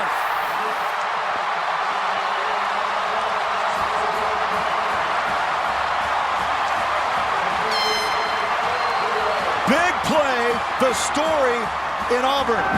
In the first half, Zachary goes 67. And now Darvin Adams breaks away on a 72-yard touchdown catch. I'm shocked by what Mark Barron, the starting strong safety, was doing out there covering Darvin Adams, the best receiver for Auburn. That's usually a corner out there. I don't know how they got that matchup out there, but boy, Auburn made him pay for it big time. Extra point.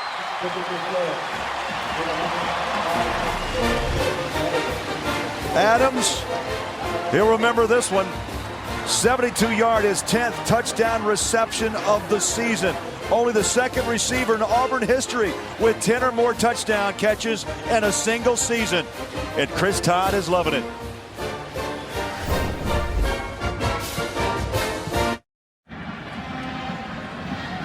Two plays, 76 yards. And Adams goes 72 yards on the touchdown reception. And Auburn leads now 21-14. And Mr. Todd has just set a single season record for touchdown throws now with 21, all by himself.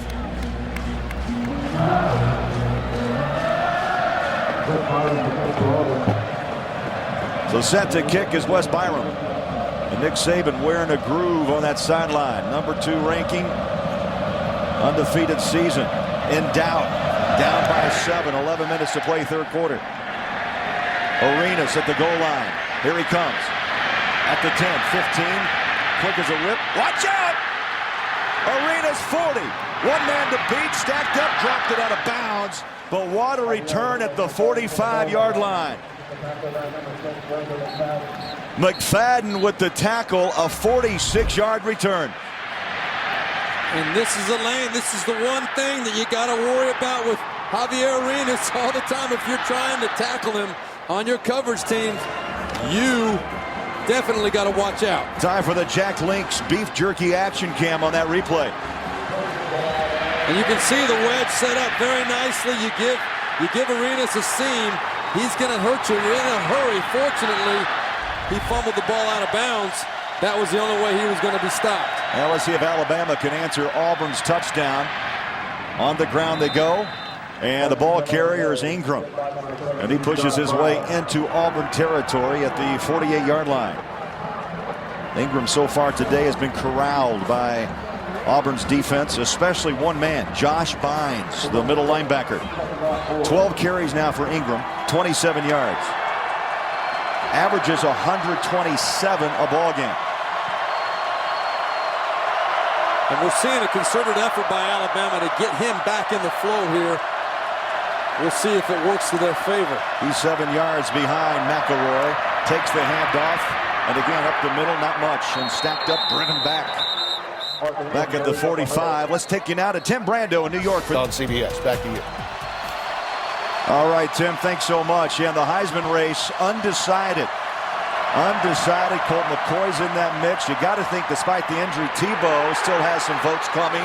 It depends on that game tomorrow with Florida State. And you know what? Ingram, I thought maybe had it locked, but Auburn is stalling out that drive to the Heisman. Well, and right here, you're going to see a great job by the Auburn front seven. And there's Josh Bynes shooting in there, creating penetration. It was a third and less than a yard for Mark Ingram to get. You don't see him shut down very often. This Alabama offensive line usually can dig him out of there. Auburn trying to get the crowd pumped up because Alabama's going for it on fourth down. Listen to this crowd. A half a yard, play clock to 5. McElroy under center, the snap, handoff. Got it. Ingram. It's going to be close, Craig. I don't know if he did get it. It's going to depend on the spot. Well, Auburn says no. Yeah, I thought he turned his shoulders upfield. You look at that ref right there. He's a little short of the marker. You are right. Looking to mark him about 6-7 inches from that first down marker. And Nick Saban has a right to be concerned right there. He's got a good reason to be concerned. You're going to see just a great job of piling things up, and that was a super job by Darren Bates coming off the edge and making that initial contact to stop Mark Ingram's surge. Not once, Steve, but twice they have put the stopper on Ingram. Short. It's short.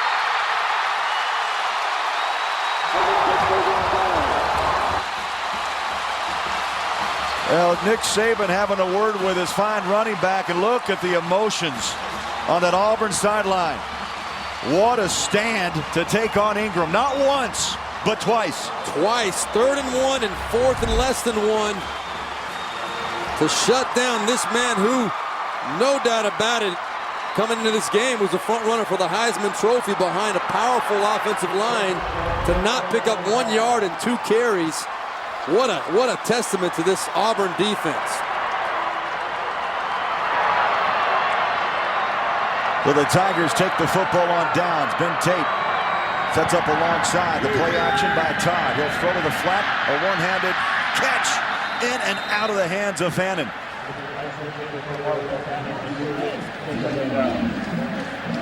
Well, that right there was a play that I know Chris Todd would like to have back. A little bit of pressure forced him to throw that ball before he was quite set to do it. Mario Fannin had room to catch this thing and turn up the sideline if it would have been a clean throw and catch, but not to be.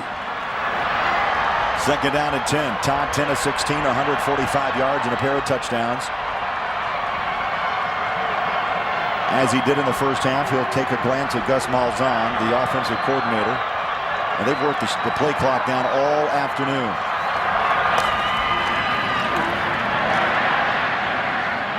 Take the ball carrier, stacked up. Rolando McClain, the middle linebacker. Time now for the answer to our Aflac trivia question. Only one man has coached both Alabama and Auburn in football, and who is he? Well, if you got this one, Steve, you go way back in football history. It's G.H. Harvey. Auburn back in 1893. Alabama he coached back in 1901. that was my second guess. Oh, some great coaches along the way. Pat Dye, of course, Auburn, the Bear, and Alabama. Under 8 minutes to play, 3rd quarter. Time. Well, I'll tell you what, that Alabama defense was in the huddle of Auburn that time. They knew exactly what was coming at them. Very different than the previous drive where Auburn did catch him on the big play touchdown to Darvin Adams. You know what it turned out to be, Craig? It was a corner blitz that put Mark Barron trying to come over the top to cover for his corner, Javier Arenas, who was blitzing. Auburn had the right call. It was a double move to Darvin Adams that went for a touchdown. That time Alabama did a good job shutting down Auburn. Durst, beautiful kick taken at the 11-yard line. Arenas again breaking free down the sideline. Stops and goes 40. Tackle from behind at the 35-yard line. This young kid is a magical returner. What can you say about him? I mean, he only needed 104 yards over the course of the rest of this season to set the NCAA all-time record for punt return yards, to break Wes Welker's record. He's very close to doing that at this point. He just absolutely has no doubt what to do with that football once he gets it in his hands. He said that when the ball's in the air, he's a little bit nervous, but when he gets it, he expects to score every time he touches it. I'll tell you, did you see him direct traffic? Hey, yeah. You get him. I'm heading to the sideline. He is amazing. Pitch and catch. Jones down the sideline. And now, yeah, got him. You saw his head tilt downward, and a flag is out on the far side and another on the near side of the field. You know, I'm just telling you, if that ball is thrown to him and I'm out there trying to tackle Julio Jones, I want no part of it. But to Auburn's credit, they have done a good job of keeping him under control today. And we'll listen in here to Penn Wagers. Personal foul. Grasping the face mask on the defense. Penalty. Half the distance to the goal. Automatic. First down. So first down Alabama Wednesday on CBS. Gather the family. It's time to celebrate with everyone's favorite holiday classic, the one and only Rudolph the Red-Nosed Reindeer. Wednesday, only on CBS. Well, there's no doubt about this one. You can see right there, Jonathan Evans comes over and grabs that face mask. Alabama trying to answer the bell. True freshman is Jonathan Evans. Running back Richardson. And is tackled down around the 11-yard line, right on the shoe tops. Antonio Coleman with the tackle. Jonathan Evans, a true freshman, as you said, Greg, starting for the injured El Toro Freeman, who both Nick Saban and Gene Chizik told us in our meetings with him this week that he was one of the key players, the very most important players on the Auburn defense. Hasn't played it down today. He's had an ankle problem. Could not suit up today. Second down, 7 under 6 minutes to play in the third quarter. Play clock to 6, down to 5. Ingram looking for blockers. No, he's going to pass! In and out of the hands of Jones. Oh, Nick Saban came up with a dandy play. And I'll tell you, it came up perfectly, Craig. Absolutely perfect. Mark Ingram does a great job of selling the sweep there on the left hash. Selling it a wide sweep, and Julio Jones is wide open. Mark Ingram doesn't throw many passes, and I'll tell you, it's something that's hard to coach and hard to understand until you're in the position. But when you're running to your right, that ball does drift to the right, so you almost have to throw it right at the receiver. You can't lead him. Bama 2 of 8 on third down conversions. Marquise Mays, the motion man, play clock to 1. Just got the snap away. Pressure. McElroy throws, and it's incomplete. Right at the feet of Ingram. And boy, the pressure has been on all day on McElroy. This time it's Nick Fairley. Big number 90, the left tackle. Yeah, as this game has gone along, both defenses have found a way to create pressure on the quarterbacks. I'll tell you, Nick Saban, though, and Jim McElwain, that sweep pass by Mark Ingram was called at the perfect time. It was set up perfectly.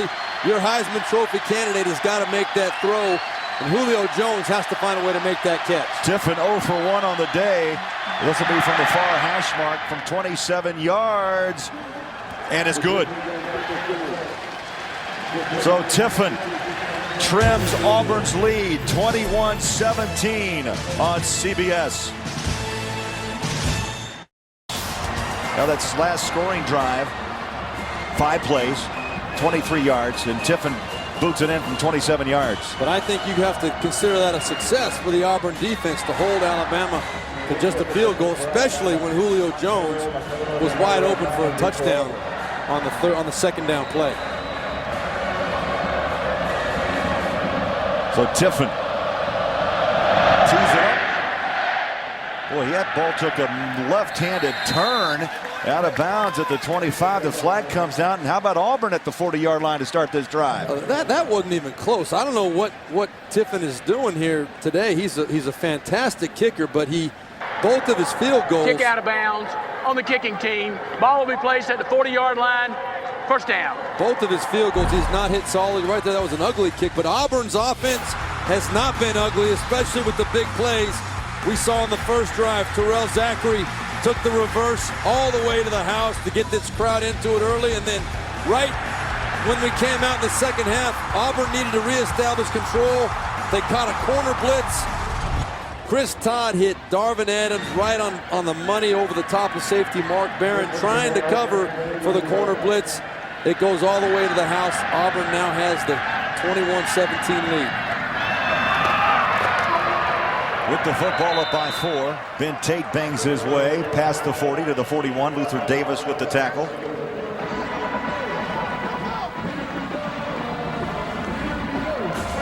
Tate came in 1,209 yards rushing.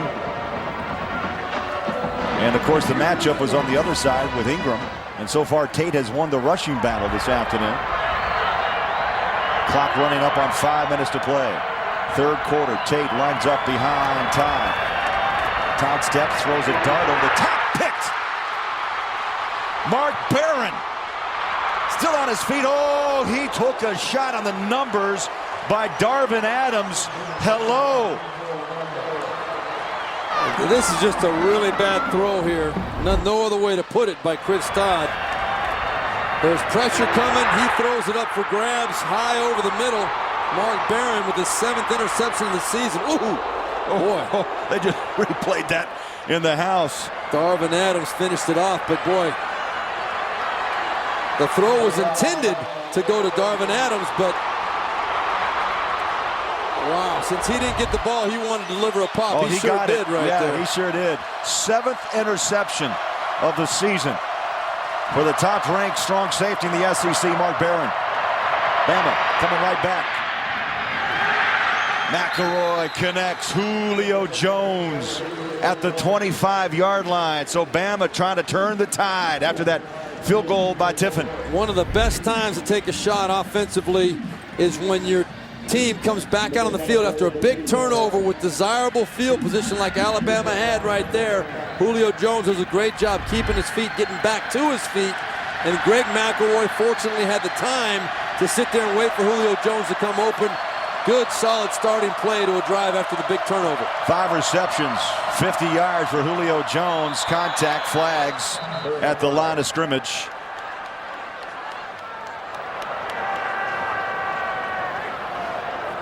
Well, was it Vlahos, the center, or was it Jake Ricks, the defensive tackle? Right to the snap, offside, 91 on the defense. It's Jake 5-yard Ricks. penalty, down remains first. And Steve, I tell you, as we head down the stretch of the season, here's the BCS top 10. Of course, Florida #1, taking on the Seminoles of Florida State on CBS tomorrow. Of course, Bama's on the field as we speak. How about Texas? They struggled but came out with a win over A&M. They had all they wanted from A&M last night.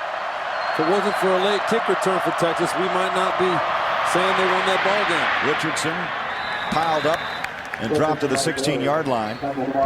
Craig, I'll tell you though, that one of the things that a coach like Gene Chizik and any football coach knows, that when you're in control of a football game against a great football team like Alabama, you make a mistake like Chris Todd made there, throwing that ball carelessly over the middle of the field. 9 times out of 10 at least, that's going to come back to haunt you. That's why Bama's making their 2nd straight trip to the SEC title game at the Georgia Dome against Florida. Next Saturday here on CBS, coverage at 3 o'clock. Battling for yards. Again, Richardson past the 15-yard line. Well, for whatever reason, it seems as though Alabama's doing a much better job moving the football when Trent Richardson's on the field today. And that has to do a lot with the focus, I'm sure, of Auburn's defense on Mark Yeager. Maybe when Trent Richardson comes in the game, they're subconsciously letting up a little bit. But Trent Richardson is running that ball with authority today. 1st and 10, clock under 3 minutes at the 13-yard line of Auburn. McElroy. Play clock 3, takes the snap.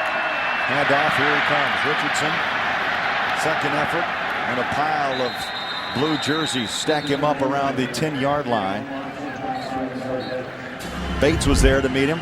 Watch Antonio Coleman right here. He before the play was calling out. He knew the run was going to the other side, to the right side of the field. His defense reacted and responded, trusted him, there was some key that Antonio Coleman got there that told him the run was going to go to the right side of the field, and his teammates responded. Well, the freshman from Pensacola, Florida, having an impact on this drive here in the second half. Jones and Hanks are lined up top of your screen. Shotgun. Oh, there's a fumble. And drop for a loss. Richardson.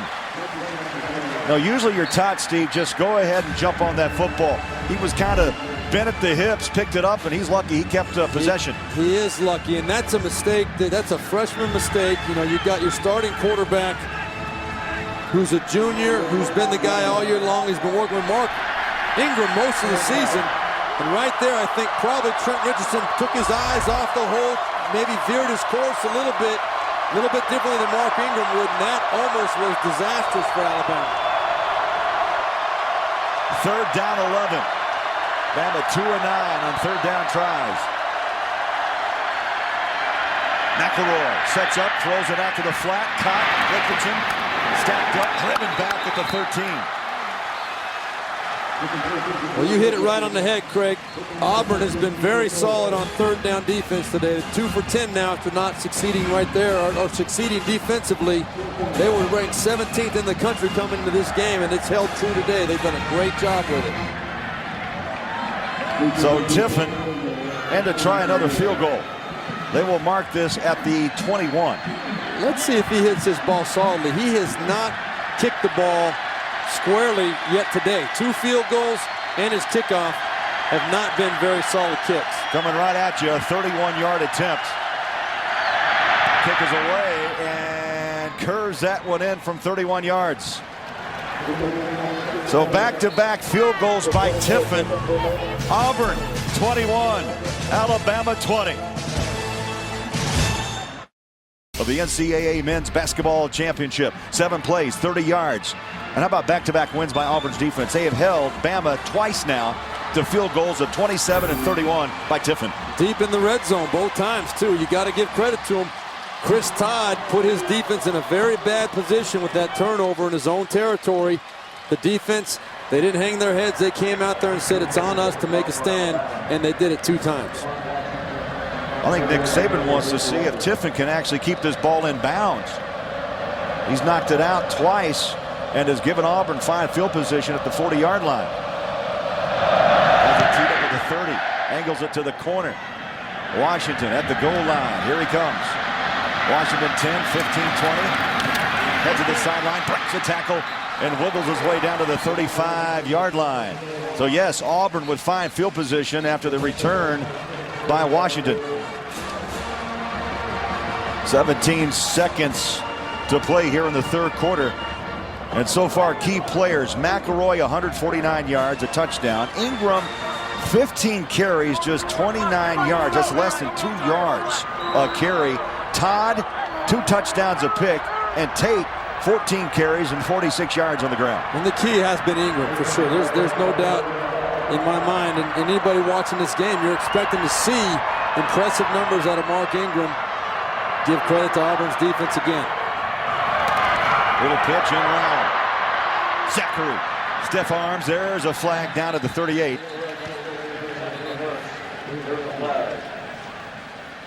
That's not in a good spot if you're an Auburn fan. Zachary, of course, broke that same. There's a hold. Zachary broke that same play in the first quarter for 67 yards. Exactly right. And maybe against a team of lesser ability, you can run the same Holding. play. Number 44 on the offense. Penalty, 10 yards from the spot of the foul. Down remains first. Now Ben Tate.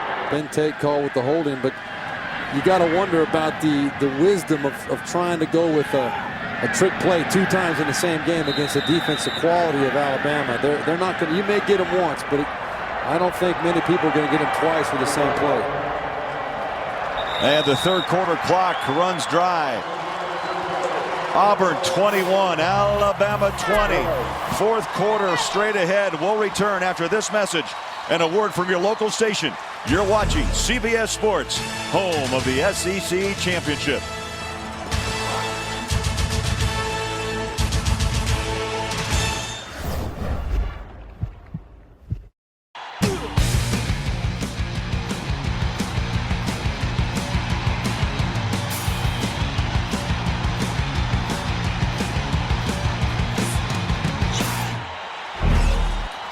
Well, the sun is setting in Auburn, Alabama. The 74th annual Iron Bowl, and is coming down to the wire. 21-20 Auburn over number 2 ranked Alabama. 15 minutes to play. Well, we had a gut feeling, Craig, we were going to have a great football game today. We've gotten every bit of it to this point. Expect a pretty strong fourth quarter to finish it off here. So 1st and 20 for Auburn.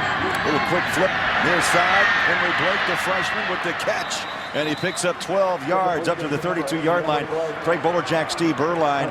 You know what? It's almost prophetic what Gene Chizik told us in our talks this week. He said, stay close, and if we can, we will have a plan to win this game in the fourth quarter. Yeah, he had 3 keys for this game coming into it. He said, number 1, he didn't want his players to peak too soon.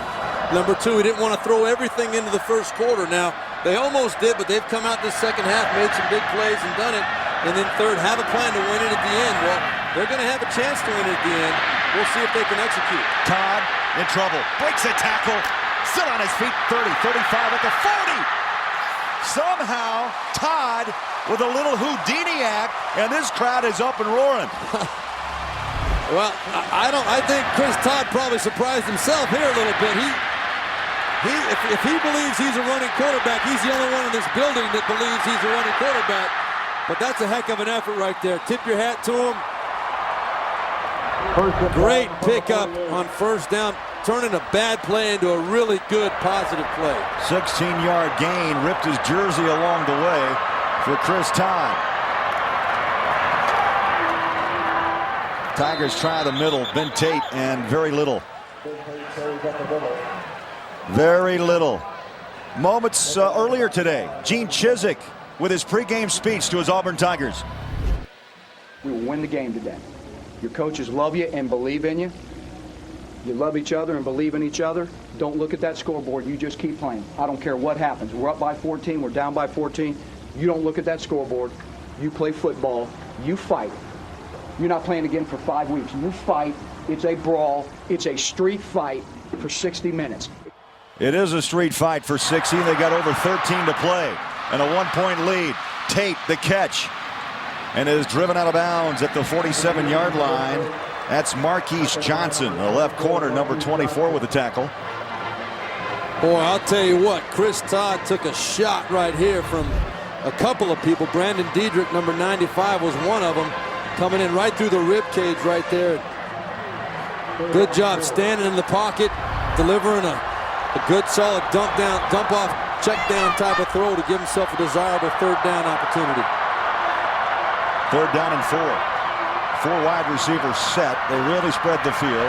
Todd settles back in the pocket all day to throw. Ball is up and incomplete. And that was a near interception. Well, you could see, Craig, that Chris Todd was locked in on Darvin Adams the whole way. He had good protection. Ben Tate steps up and picks up the pressure from number 32, Eric Anders. But right there, boy, that ball should have been picked off by Nico Johnson. Chris Todd, very, very fortunate. He was looking to Darvin Adams the whole way. You can't get away with that against Alabama very often. Well, the punt is away, but the officials step in. Timeout, Alabama. And Alabama First called timeout of the half. before the punt. And so they'll burn a timeout with 12:34 to play. Auburn 21, the Crimson Tide 20 on CBS.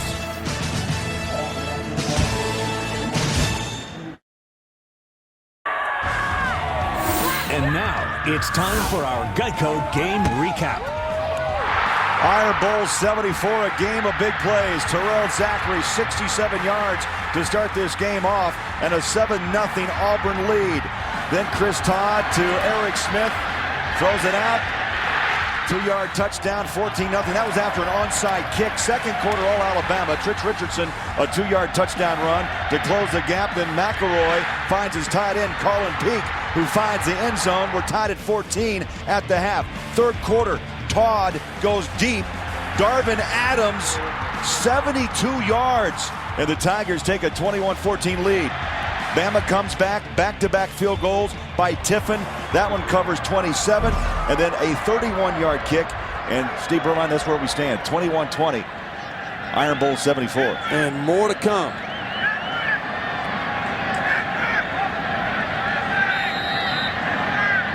So Javier Arenas set to return, and he has been dynamite on kick returns this afternoon. The kick is away and a boomer. Arenas lets this ball fall inside the 10. How about that? At the 2-yard line. Washington grabs that ball, downs it, and Bama will start inside their own 5, a 43-yard kick. Well, this is absolutely perfect on Durst's part. He gets this ball up in the air, gets it to come down right on that 5-yard line. Great coverage by the Auburn coverage team, and Mr. Clinton Durst right there says that's what I'm talking about. That's what you work on by yourself all week long on the other field. Exactly right. Doesn't get any better than that for a punter. Well, Alabama, they outscored their opponents 96-24 in the fourth quarter. They'll need another score to win this one. The flag is down. They're going to stop play as Ingram is dropped at the 7-yard line.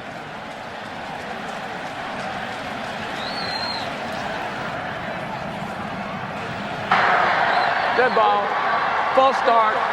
75 on offense. Half the distance to go. That's the right guard, Barrett Jones. And Wednesday on Showtime, JB, Chris Collinsworth, Phil Simms, and Warren Sapp bring you all the best on the Emmy Award-winning Inside the NFL, cable's longest-running show. That's Inside the NFL Wednesday on Showtime. Well, you can't move it back much further. Inside the 1.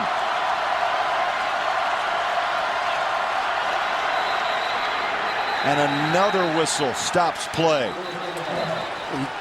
Well, Greg McElroy told us before the game, he said one of the keys is to get this crowd out of the game. They've not succeeded. Dead ball. False start. 84 on the offense. Half the distance to go. Colin Peak. Now I'm wondering, can they hear that deep in that end zone? That's what I was about to say. This is exactly what Greg McElroy was talking about. I can tell you, Craig, I've been there. They can hardly hear Greg McElroy in the huddle, much less when he's up there behind the center trying to call the snap count. That's why Greg McElroy wanted to get in control of this game early. Ingram 5 yards deep in his end zone. He'll get the snap off this time. McElroy wants to throw. He does. It's caught. Ingram is tackled down at the 7-yard line. Boy, gutty call as he steps back in his end zone and finds Ingram. Well, it is a gutsy call, but in my opinion, if you've got confidence in your quarterback, that's a great opportunity to take a shot. I always love that mentality in an offensive coordinator, head coach. When you're backed up on first down, you never know if one of your playmakers is going to get open at the field. Give him a shot to make a play. Maybe you get a pass interference. You're number 2 in the country for a reason. You got to do what you got to do. Play clock down to 6. McElroy under center. Steps back, looks. Nowhere to go. Oh, he took a shot. Driven back inside the 5. Nick Fairley was there. Antoine Carter, number 45, in on that tackle. There was a few people. You had Antonio Coleman in there too. The pocket was being pushed. Greg McElroy, very fortunate. That many bodies coming after him that he did not cough that football up. Oh, that end zone is standing. It is loud. Yeah, the folks at Auburn can sense it. Bama 2 of 10 on third down conversions. They need 8 to keep the chains moving. McElroy dumps it off. Incomplete. Ingram tied up with the umpire, and Bama will have to punt. Well, a great job again by the Auburn defense. I really feel like if Greg McElroy is able to complete that ball, you might have a chance to turn it straight up the field and get it close to that first down. Unfortunately, he couldn't set his feet and make that throw. There was pressure coming once again out of Auburn. Now Fitzgerald needs the kick of the season out of the end zone. A good high hanger. Damon Washington at the 49. Puts a hand down, takes a shot, dropped to the 44. But still Auburn with 5 field position. 10:37 to play. 21-20 Auburn. And buckle up, 10:37 to play in the fourth quarter. Auburn trying to pull the upset against number 2 Alabama. Music's biggest night kicks off with a Grammy nominations concert live. See your favorite stars perform. LL Cool J will host The Grammy nominations concert live Wednesday right here on CBS. So do you try to eat clock with a 1-point lead, or are you going home running? If I'm Auburn, this is the go zone right here. This is called the green zone in offensive terminology. You got the ball first down here. I say you take a shot. You got Darvin Adams right here. That's a great opportunity. Try and put this game away.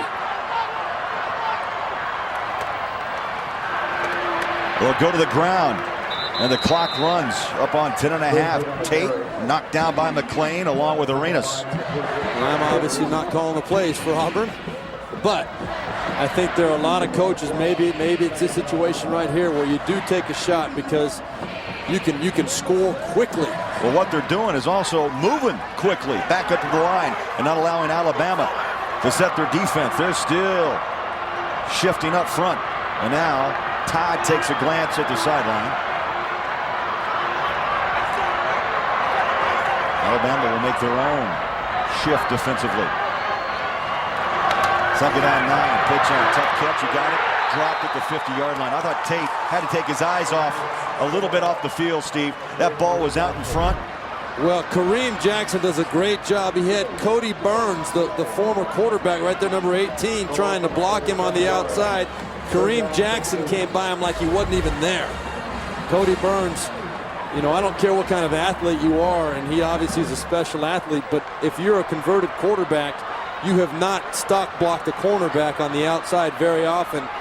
I question whether he being out there in front of an option play to that side is the right personnel decision. Auburn 3 of 10 on third down conversions. They are 0 for their last 7. Play action, Todd. Down he goes. And Rolando McClain making the big play for Bama. They came with Rolando McClain and Javier Arenas, both off the left side. And right there, they both were coming clean. You can see right there, Eric Smith, number 32, can't block both of them, so he decides to block neither of them. And you know what? They may be the best corner blitz combo in college football. No doubt about it. No doubt about it. I mean, he loves to come off the edge, and he does a great job of it. So Durst will punt away at his own 25-yard line, end over end. Takes the Auburn bounce and will be touched down to the 20-yard line. So Bama down by 1, 8:27 to play. Back on offense when we come back on CBS.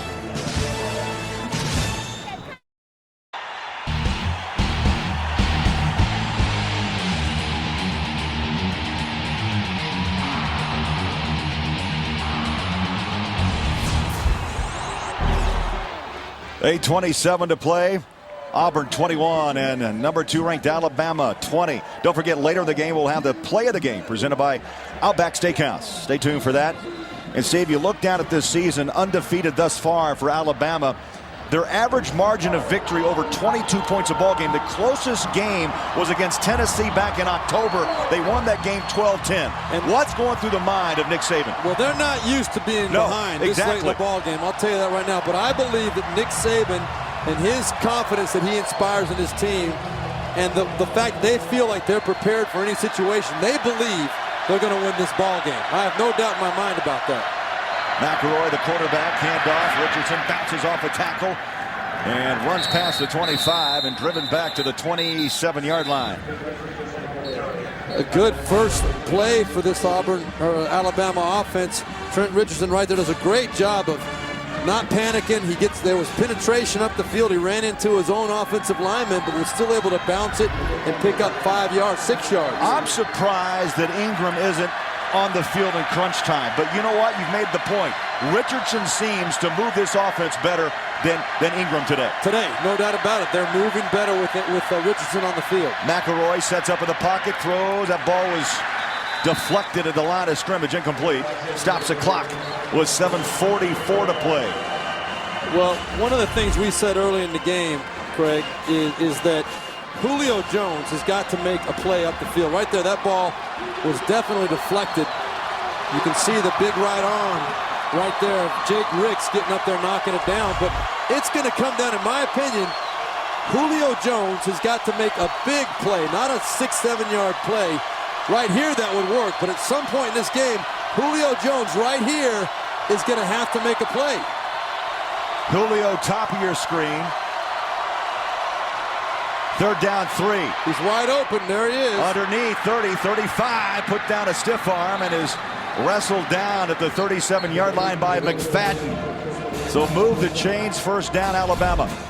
There just comes a point in the game, Craig, where you have to go to your best playmaker that's on the field. And Mark Ingram, for whatever reason today, it's not his own fault. It's the fact that Auburn has really game planned him well and taken him out of the game. Julio Jones is the guy that can get you where you want to go. You've got to find a way to get him the football in this drive. 6 catches for 59 yards for Julio Jones. Clock runs up on 7 minutes to play. 21-20 Auburn over number 2 ranked Alabama. McElroy, shotgun, play action pass, sets up his feet. Oh, hit from behind! Never saw the Tiger coming. That's Coleman, Antonio Coleman. That's his 2nd sack today. And man, he just ran right by James Carpenter. The speed rush around the outside. Fantastic cutting ability. Watch how he plants on the right foot and cuts back underneath. And as you said, McElroy never saw him coming. Again, fortunate to hang on to that football. Well, he's a top sack man in the SEC. 9.5 sacks on the season. 2nd down, 15. McElroy trying to set up the screen. Ingram, the catch. Gets the motor run and spins out of a tackle. Still on his feet. So tough after the initial hit. Let's send you now to New York for this jump. All right, Tim, thanks so much. And right you are. There's Nebraska, the Big 12 North Division winners. McElroy, good protection. The catch, and not much, as Julio is cut down, chopped down by McFadden. It looks like it might be just enough for the 1st down, though, Craig. They needed 5 yards. And again, in this situation, I think it's great. You pick up, obviously, the yardage for the 1st down. I just cannot understand why Alabama has not tried to find a way to get the ball to Julio Jones up the field. It's hard to drive the ball anytime against a defense 8, 10, 12 plays. It's very difficult to do that offensively, especially when you're trailing and there's 5 minutes left in the ball game. You'd like to make bigger yards. Alabama only 2 timeouts remaining. They had to burn one early. Auburn with 3 remaining, as the clock now is going to become a factor as we hit the 5-minute mark here in the 4th. Well, I think Alabama's mentality right now is this is the drive. They're not in any hurry to score right now. They're showing that they have not been willing to take a shot up the field. There's 4 minutes and 45 seconds left in this game. They know they only need a field goal to win. And Tiffin is very aware. He's 2 of 3 this afternoon. 8th play of this drive coming up. Richardson alongside McElroy. 4.5 on the clock. 2nd down, 8. Low snap. McElroy pressured, throws, caught. Julio Jones reaches past the 40 to the 39-yard line. Well, that's more like it. I like the coach's play calling. I like Greg McElroy trying to go to his go-to guy. When he sees single coverage, you got to give the guy a chance to make a play.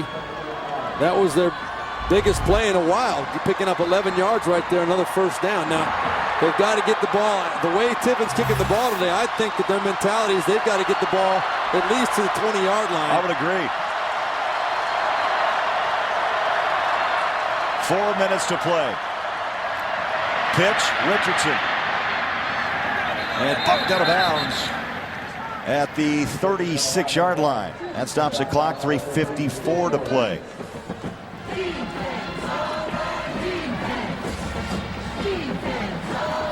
Well, 2 players that we talked about for Alabama, Mark Ingram and Julio Jones. Jones starting to warm it up a bit with 8 catches, 76 yards. But how about Ingram?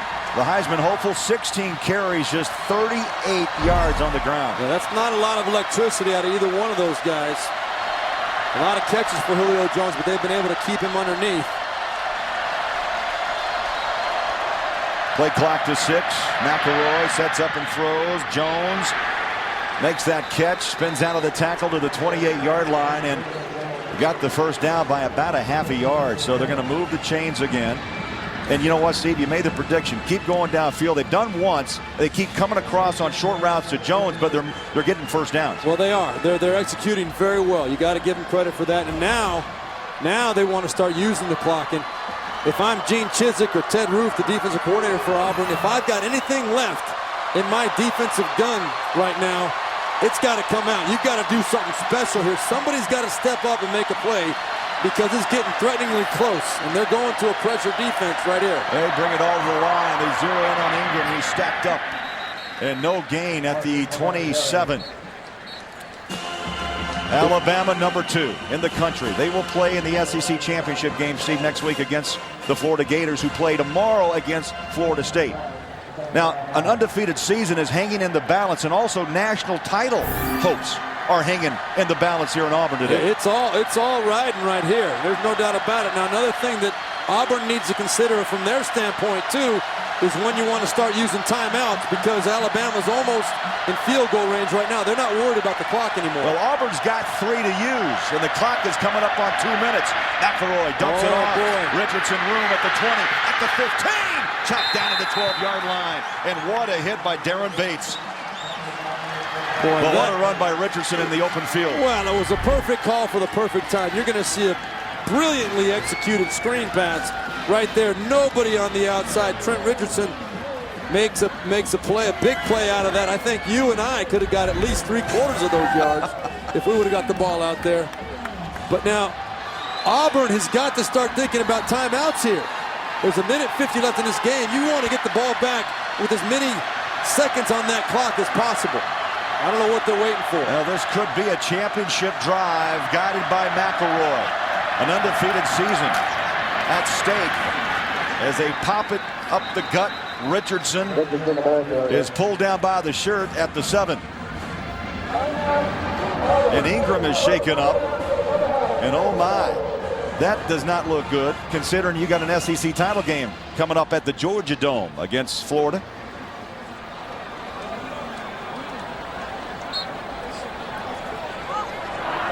So timeout Auburn. You know, Julio Jones, Steve, so quiet all day long. But, you know, big players step up at the right time. You got to have it. And you got to credit Nick Saban or whoever, Jim McElwain, whoever made the decision to start calling his number. That was the right thing to do, no doubt about it. I don't think there's anybody in college football that can cover Julio Jones all day long, one-on-one. And Greg McElroy has been able to find him many times on this series. Not in the fashion that I was kind of hoping they would take advantage of by trying to make a play up the field to Julio Jones, but they've sure gone to him when they needed a completion, a conversion, and it's worked out very well for them. Timeouts. Alabama 2. Auburn 2 remaining in a 21-20 Tiger lead. 1:34 to play. Auburn, if they want to pull the upset of the season, they must come up big defensively right now. They've got to step up and make 2 good plays here, force a field goal. Hopefully, from their standpoint, get the ball back with about 1:20 left in the ball game. Give themselves a chance, and that's what Coach Chizik said he wanted to do. Have a plan to win it at the end. 2nd down, 7. Jones in motion. They're going to stay on the ground. Past the 5-yard line goes Richardson. And the clock is going to stop. Another timeout used by Auburn. Well, Steve, if Alabama wins this football game, this will be known as the drive. The drive. We'll be back.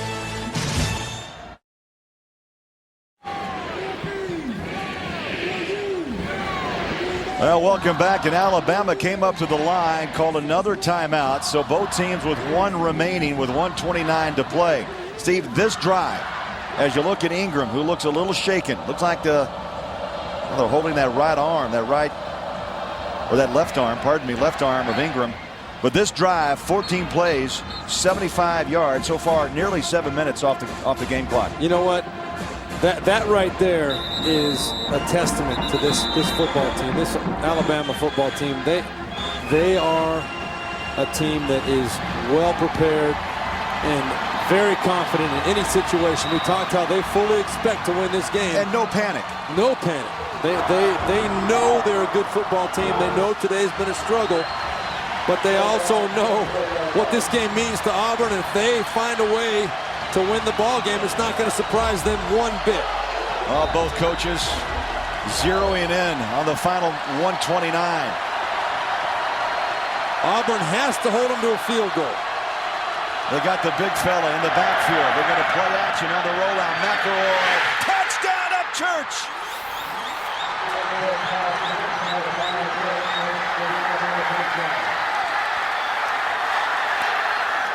Bama will go for 2.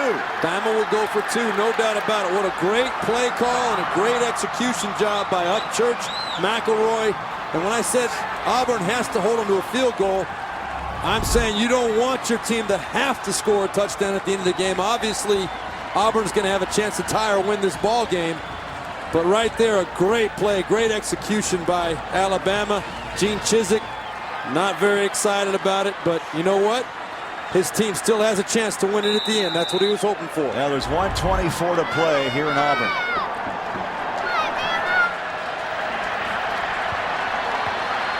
So Bama will go for 2. Nobody down here covering. There they come. 3 wideouts, top of your screen. Beware the draw. Yes. McElroy sets, throws. It's picked off. Jake Ricks.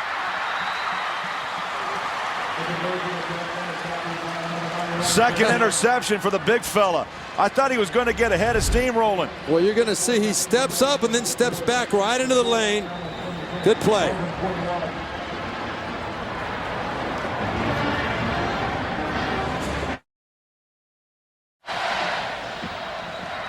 Alabama fans will remember this scoring drive as the drive. 15 plays. Alabama goes 79 yards, 7 minutes off the clock. And Upchurch scores his first career touchdown for Alabama. McElroy, by the way, Steve Berline, on that drive, 7 of 8, 63 yards. And 7 of those passes were, or 4 of those 7 were caught by Julio Jones. Well, a super job by Greg McElroy. Just being poised, not being panicked. You could tell he didn't have happy feet back there. He was standing in there confidently, going through his reads, understanding that if there is a guy to get the ball to, it's going to be Julio Jones if he's open, but not even remotely giving in to the situation. He felt very comfortable, as if he'd been waiting for that moment, that opportunity for his whole life. Did you see Tate and Todd having a little walk along the sideline? They were ready to do battle, down by 5. Short kick taken at the 7. Washington right up the middle at the 20-25. Still on his feet. Breaks another tackle. Dances to the 25. And then stacked up. Auburn will take over at the 24-yard line. And here's the BCS top 10 as it stands at this moment. Of course, on top, you got Florida, who will play Florida State tomorrow. Texas, of course, in that mix, along with Alabama. You know, we haven't mentioned Cincinnati, Boise State, TCU. There are some teams that are dialed in on this game. Boy, you know, that would an Auburn win here, and they're going to have a chance. A touchdown will win it for them. They do need a touchdown. That opens the door for some people if it happens. Auburn with 1 timeout, and they must use it wisely. You know they're going to try to use the sideline to their advantage. Play action pass as Chris Todd throws. Oh, it's dropped. McCaleb, the freshman. That stops the clock with 1:08. Second down 10. Well, this is a situation where you don't want to panic if you're Auburn, but the short plays, middle of the field, aren't going to help you very much. You got to pick up chunks of yardage, or the short ones have to get out of bounds. Cody Burns, number 18, bottom of your screen, second down 10. Todd throws, it's caught. Tate pushes his way near the 35-yard line. Clock runs under a minute. And now it's hurry-up offense. Remember, Auburn, though, still with 1 timeout. If you're going to use the middle of the field, you'd like to get a first down to get that clock to stop while the chains move. They're burning valuable time right now. Shotgun. Todd. Tate, first down. All right, now they need to get on the line quick. Get on the line, get a play called while the chains are moving. 39 ticks. They're going to set him, and they'll wind the clock back up. 1 timeout for Auburn. Now the clock runs. You got to hurry. Todd. And now flags. You know, and Steve, you've been in this position. I'm curious, why can't you go ahead and play a 2 or 3 play series and just understand and get back into the hurry up? On the offense, penalty 5 yards. Down remains 4. And what happens when you try to rush it, then you get everybody out of sync and it's a false start. Yeah, you cannot simulate this kind of a situation in practice. You've got to be ready to go. You've got to know how to do it automatically. You've got to know you can't throw it over the middle of the field if it's not going to pick up a first down and stop the clock. Got to go for the home run ball, but instead they're going to go on the ground right up the middle. There's a broken tackle. They got to take a timeout. McCaleb tackled at the 45. 10 seconds to play. And now the final timeout by Auburn.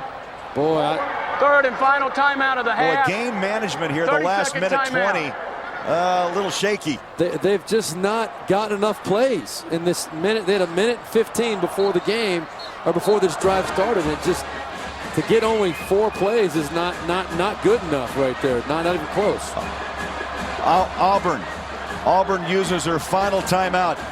And on that last drive, Steve Beuerlein, by Alabama. Well, just execution, very high level execution. Julio Jones made some nice short catches for first downs.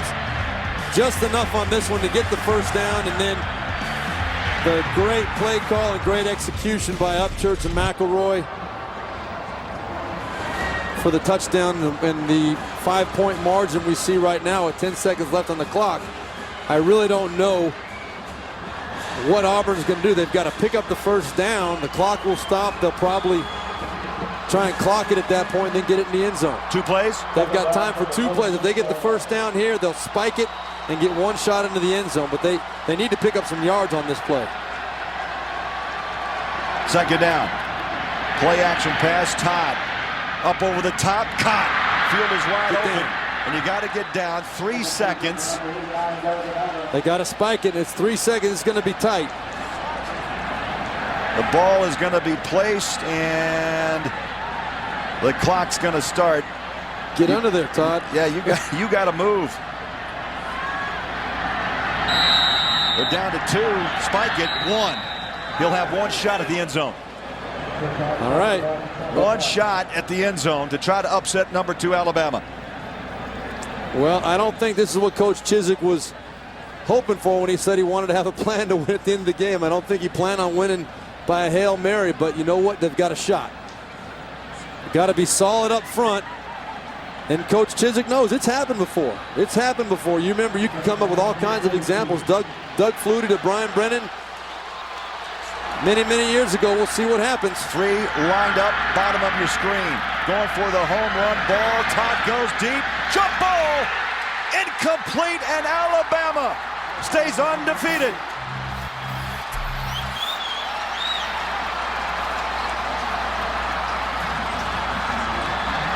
Alabama's first win at Auburn since 2001, and a jump ball, and look at that. That's like a volleyball kill. Yeah. You know, not to put any blame at all on that last play, because you don't know what's going to happen. I would have liked Chris Todd to give his receivers a little more time to get up the field. Didn't happen. Time now for the play of the game, presented by Outback Steakhouse. And down the stretch, it capped off the drive. It was the winning touchdown. Again, Alabama never lost their composure the whole way down the field. Brilliant execution, brilliant preparation. Works out in their favor one more time. Now they set up the showdown they've been looking forward to all year. For Steve Beuerlein, Craig Bullerjack, we say so long from Auburn, where our final score, Alabama 26, Auburn 21. Tomorrow, college football continues here on CBS. Number 1 ranked Florida taking on Florida State. We'll send you to Tim Brando in New York after this. This has been a presentation of CBS Sports, home of the SEC Championship.